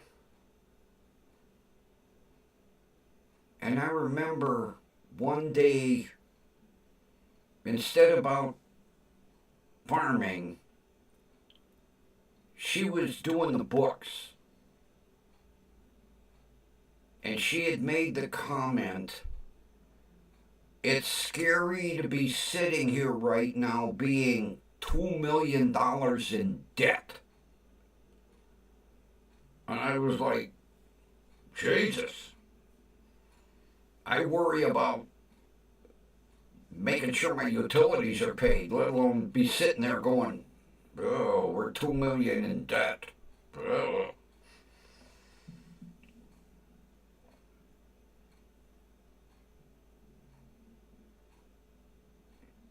But it was like Emily's Farm or something like that.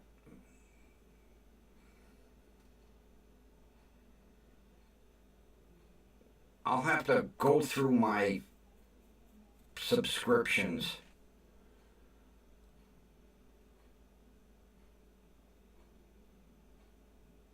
But can you imagine sitting there looking at the books going, Jesus Christ, we're 2 million in debt right now.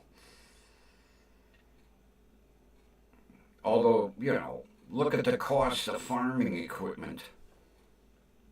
$500,000 for a combine, and some farmers have 4 or 5 of them. Jesus.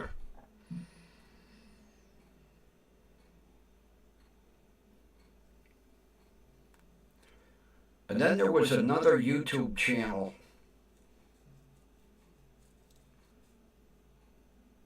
out west somewhere. And they had like 25,000 acres that they farmed.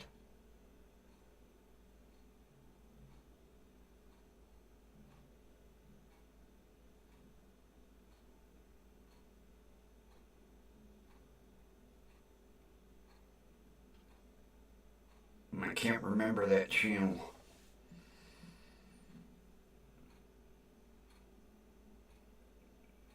Because they had a real collector's piece for a tractor. It was called the Big Bud.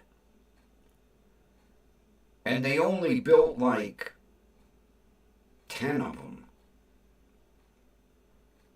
And this thing was huge. I never saw a tractor as big as that thing was. Had like a 12 or 16 cylinder engine in it. Called the Big Bud. And they had one of 6 ever made, or 1 or 10. And it's like one of the few that's still in operation, because most of them ended up in museums. But they farmed like 25 or 35,000 acres.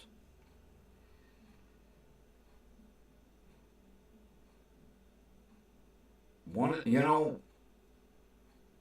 of the few that's still holding on. Because the poor farmers just, I don't know how they do it.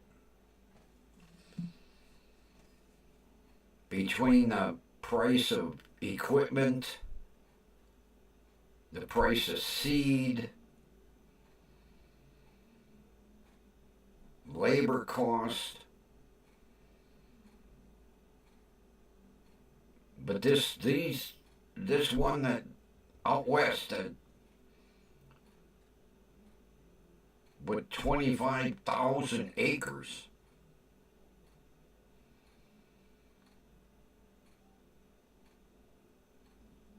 They did,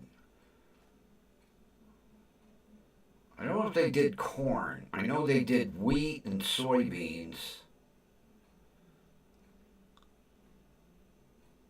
I can't remember what else they...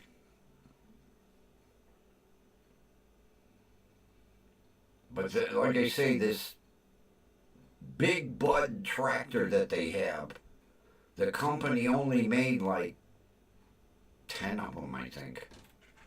And they were so freaking expensive that...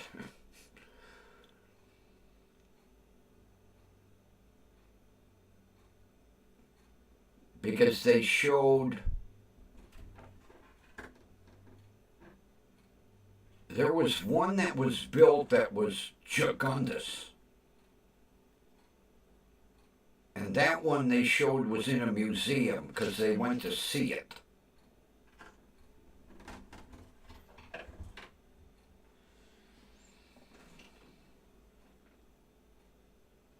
I used to watch a lot of farming videos.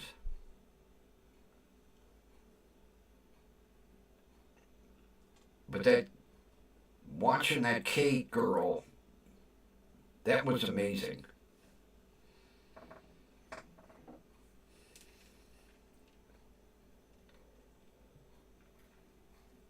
I'll have to find the bag she sent me. I thought it was nice of her. Because I wrote a pretty good comment on her YouTube channel. Because I kind of alluded when I was young, being able to go out to my uncle's farm in the summer.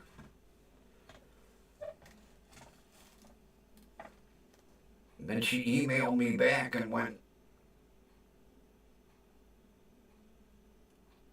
I want to send you a thank you gift. What's your address? I give her my address, and she sent me one of her cake bags.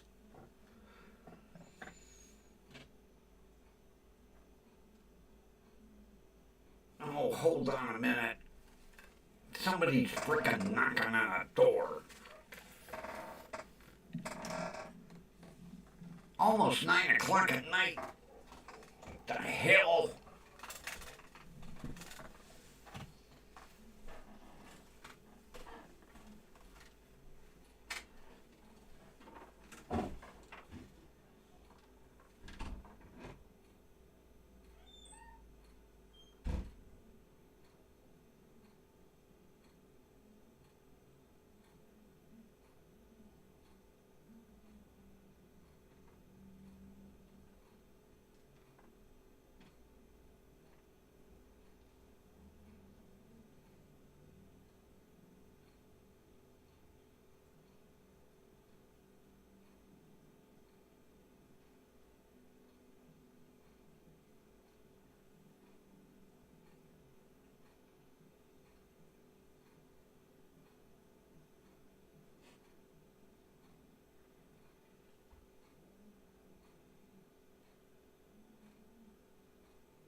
Okay, everybody, this is going to be quick because he don't like to be held. Come here, buddy. Come here. You gotta do a cameo. You gotta do a cameo real quick. Look at the size of this belly with legs. Round. Okay. All right. I know you don't like to be picked up.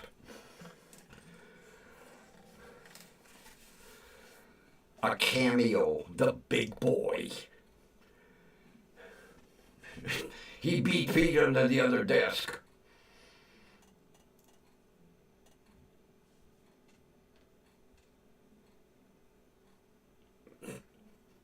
That's my buddy. All 22 pounds of him. The belly with legs. That's about as much as I can pick him up. Then he turns into a mountain lion. He was starting to tense up. That's why I put him down right away. Otherwise, I'd be clawed up like a goddamn Siberian tiger. Yeah, it's my big boy. I figured since he was in here, I'd show him off real quick. Because I keep saying I was going to show pictures. That way I got to show the beast himself. I love tuxedo cats. I just love them. They look so cool.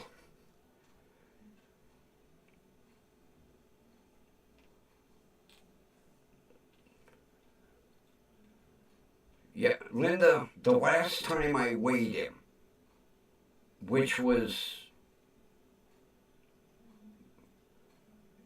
about this time last year, he was 22 pounds. I think he's gained a little more since then. I've been really cutting back on his food. I want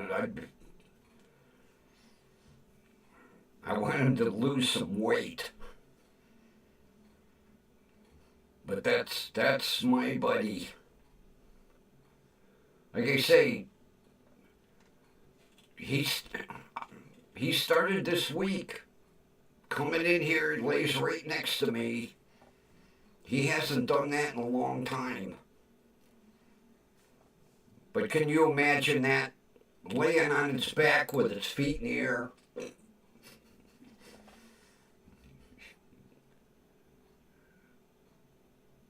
He gets in bed. Gotta be in this armpit. I get the nightly massage. Purring like an old boat motor. But he has a bad habit. I'll move over. And he moves over.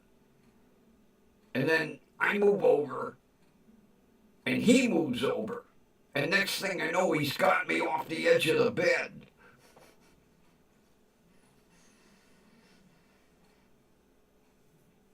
Well, Linda, you got a tuxedo, huh? Oh, I would love to have a gray and white tuxedo.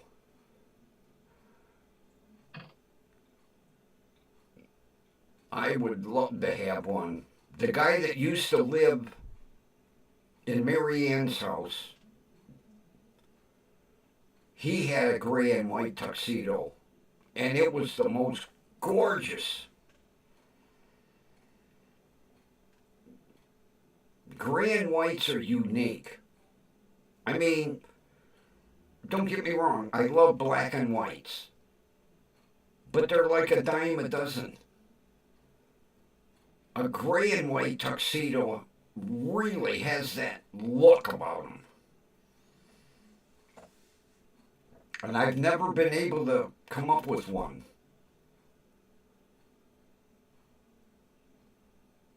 Not that I'm looking for another one, but I'll tell you what, the shit he went through when he was a kitten,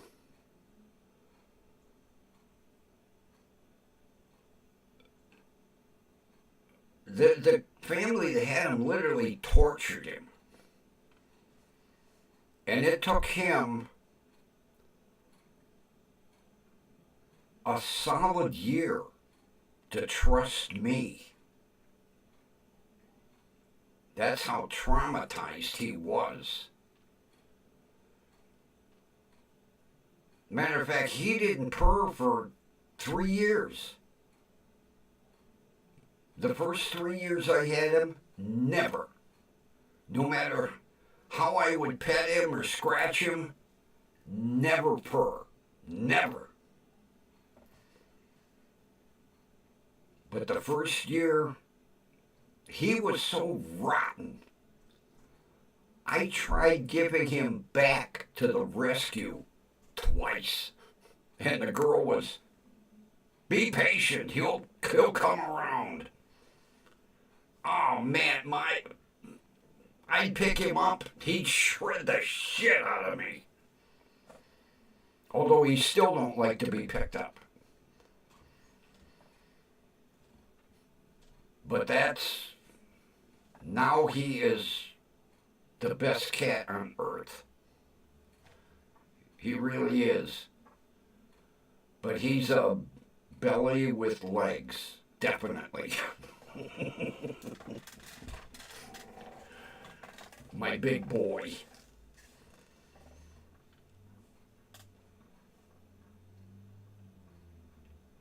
And he's still... I'll get dressed in the morning, and every morning I give him a couple of cat treats. Well, every now and then I like to screw with him. You know, I'll start to walk out of the bedroom, and he'll reach up and grab a belt loop and hold on like, hey, cat treats, hey.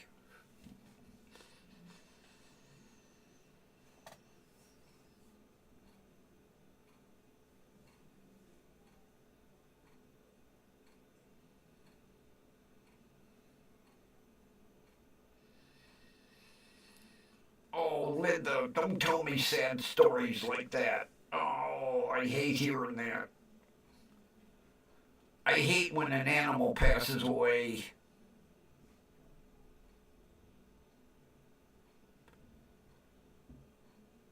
You know, the sad thing is, we think they're going to live forever.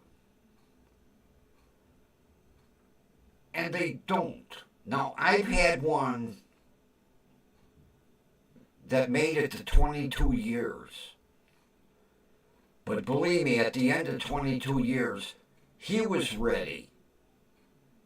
He kind of, in his own way, told me, you know, it's time to go to the vet.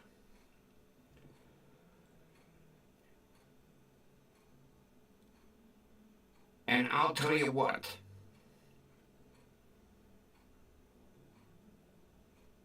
it took me forever to get over him. I was in a state of depression for quite a while. I just like, oh man. And like the vet told me, they usually go maybe 15. He said, you got 22 years. I said, yeah, but I wasn't ready to say goodbye to him.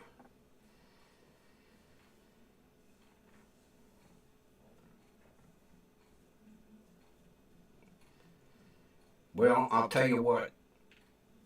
This is the most spoiled cat on earth. He really is. I put up a lot of shit from that cat. But I'll tell you, the first year, Oh my God. I was like, I can't take this cat. I can't take it. And the girl at the rescue place said, he'll come around. 3 months later, I was like, I'm bringing him back. She goes, he'll come around.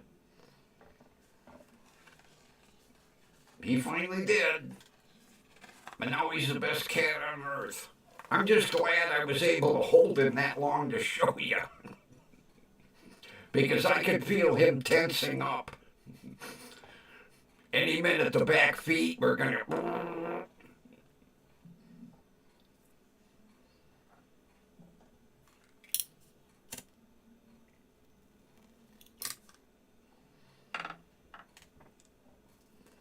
I wouldn't trade him for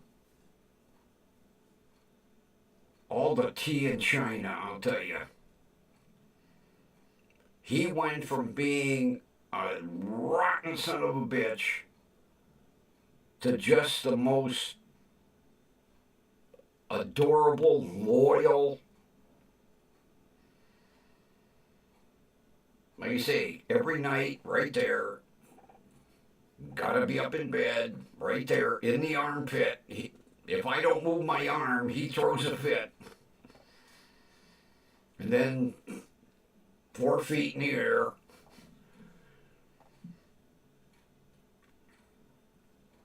Out of all the cats I've ever had, this is the most spoiled animal. Believe me.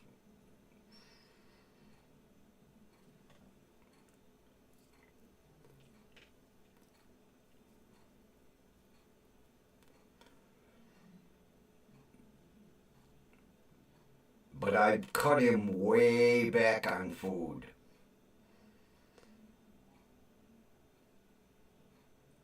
At night, he gets his pouch of delectables, and he gets 3/4, and they're small bowls, not big. They're not 3/4 a bowl of dry food, and that's it for the day, for 24 hours. He don't like it, because he's the type, every time you fill the dish, he'll empty it. So he probably gets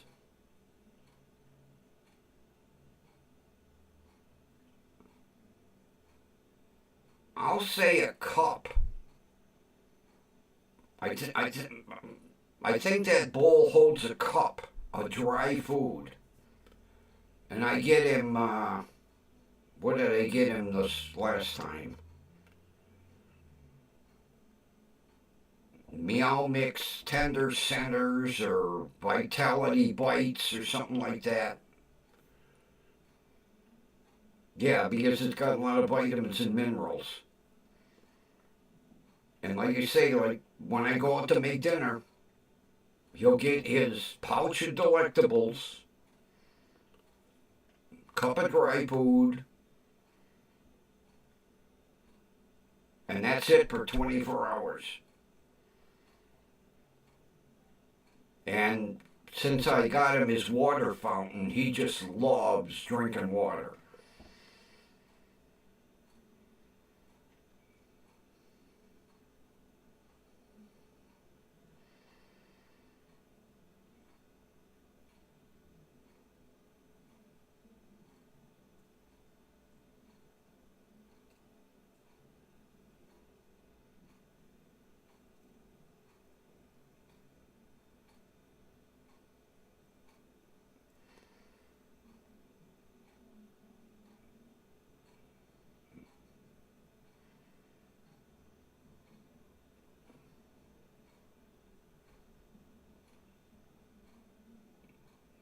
Yeah, he could be with his brother again.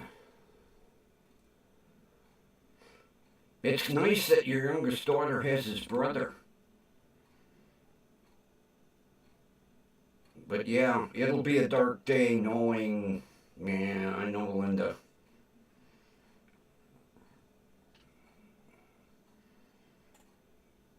I I don't even like talking about it, but the day he goes, I'll be a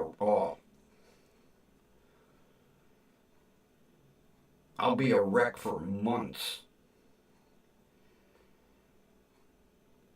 Because you can always replace the cat.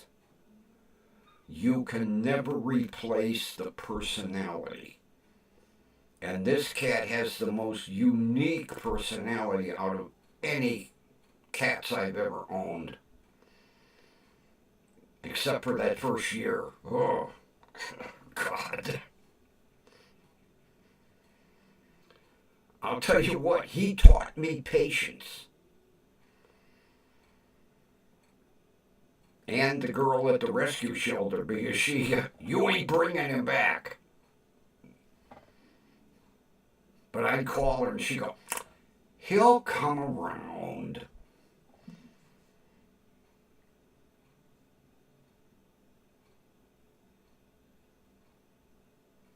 I couldn't pick him up.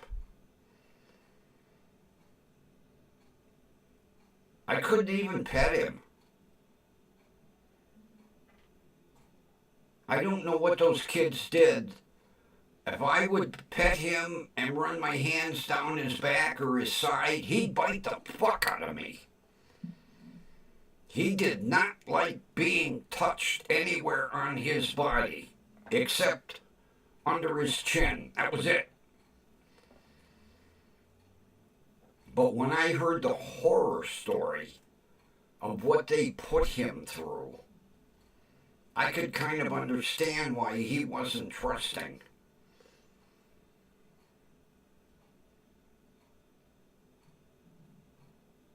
I think he was 8 or 9 months old when I got him. And they literally tortured him.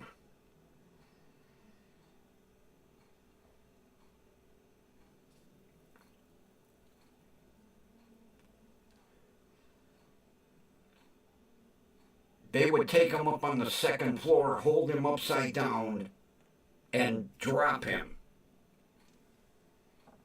Because they always heard cats land on their feet. So they'd be,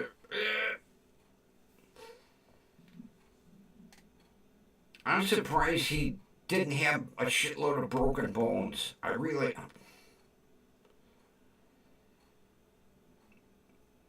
Because the one thing that they did was they x-rayed him and checked him out totally. And the girl said he lucked out because he did not have any broken bones, no real serious injuries, but they would go upstairs and drop him out the window, hold him upside down.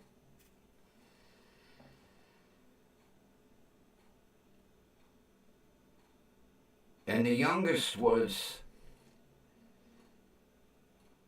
I think she said 5. And the youngest always wanted to give him a bath. They'd fill the bathtub with water and throw him in.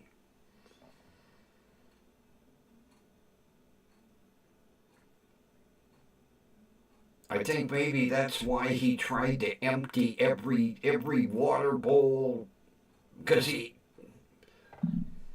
don't know.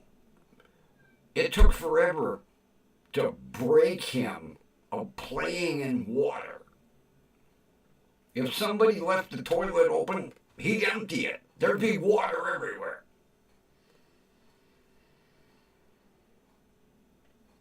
And you know how they tell you if a cat is like scratching on the furniture to spray it? Take a spray bottle with water. Not this idiot. You squirt him with water, he stands his ground. Go ahead, squirt me more.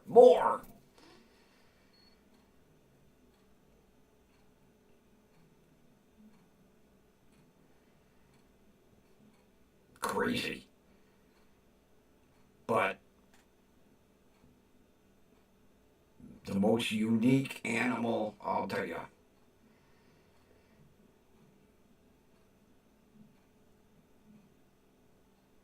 I wouldn't trade him for. If somebody pulled a new Rolls Royce in the driveway and said, "Give me your cat," I'd say, "Take the car out of here."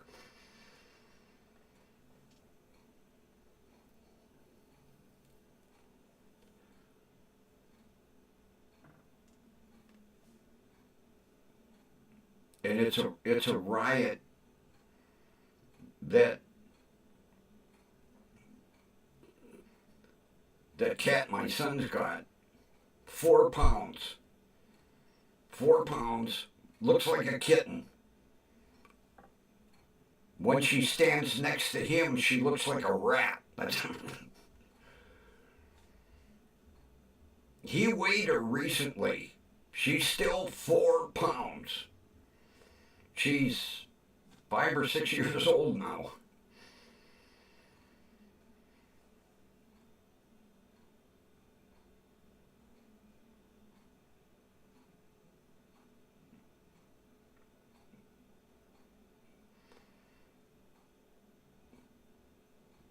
Oh, you know, I'm a firm believer, Linda, that people that do that to animals should have it done to them.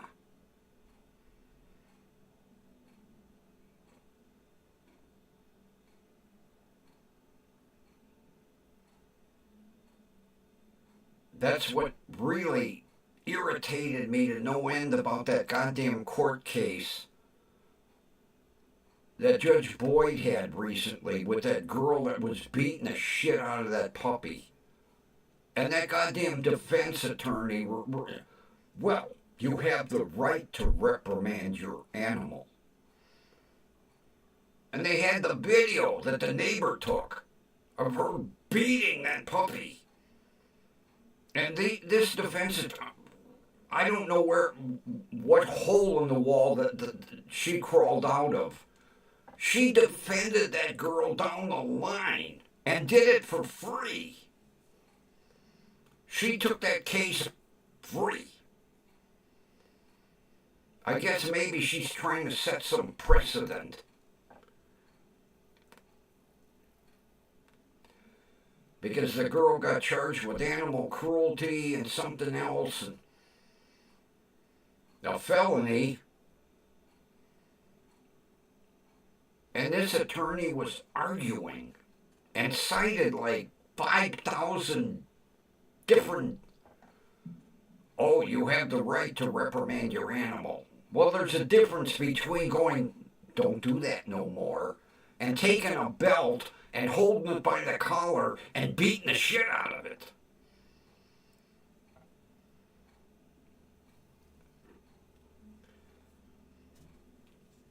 Matter of fact, I'm going to have to look it up because Judge Boyd hadn't made a ruling.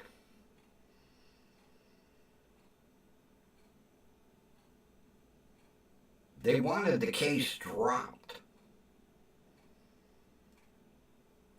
And she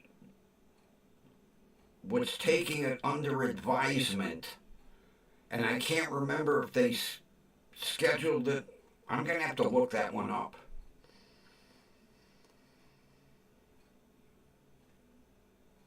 I think that girl should have been held down and beaten with a belt to see how she liked it.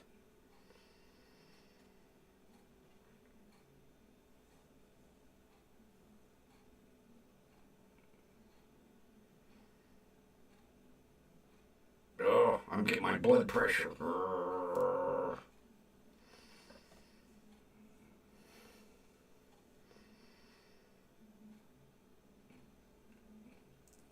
Well, peoples, I think it's time to feed Fat Boy.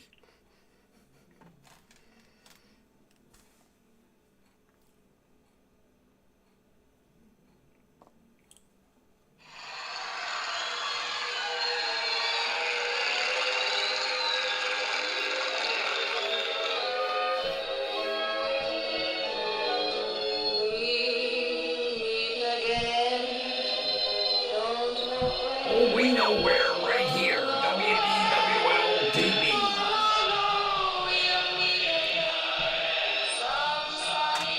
All right, everybody.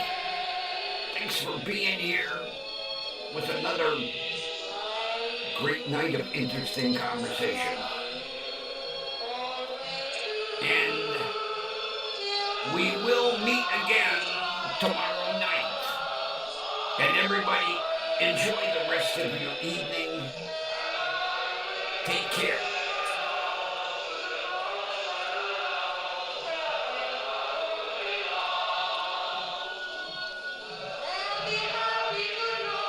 Boot says goodnight too.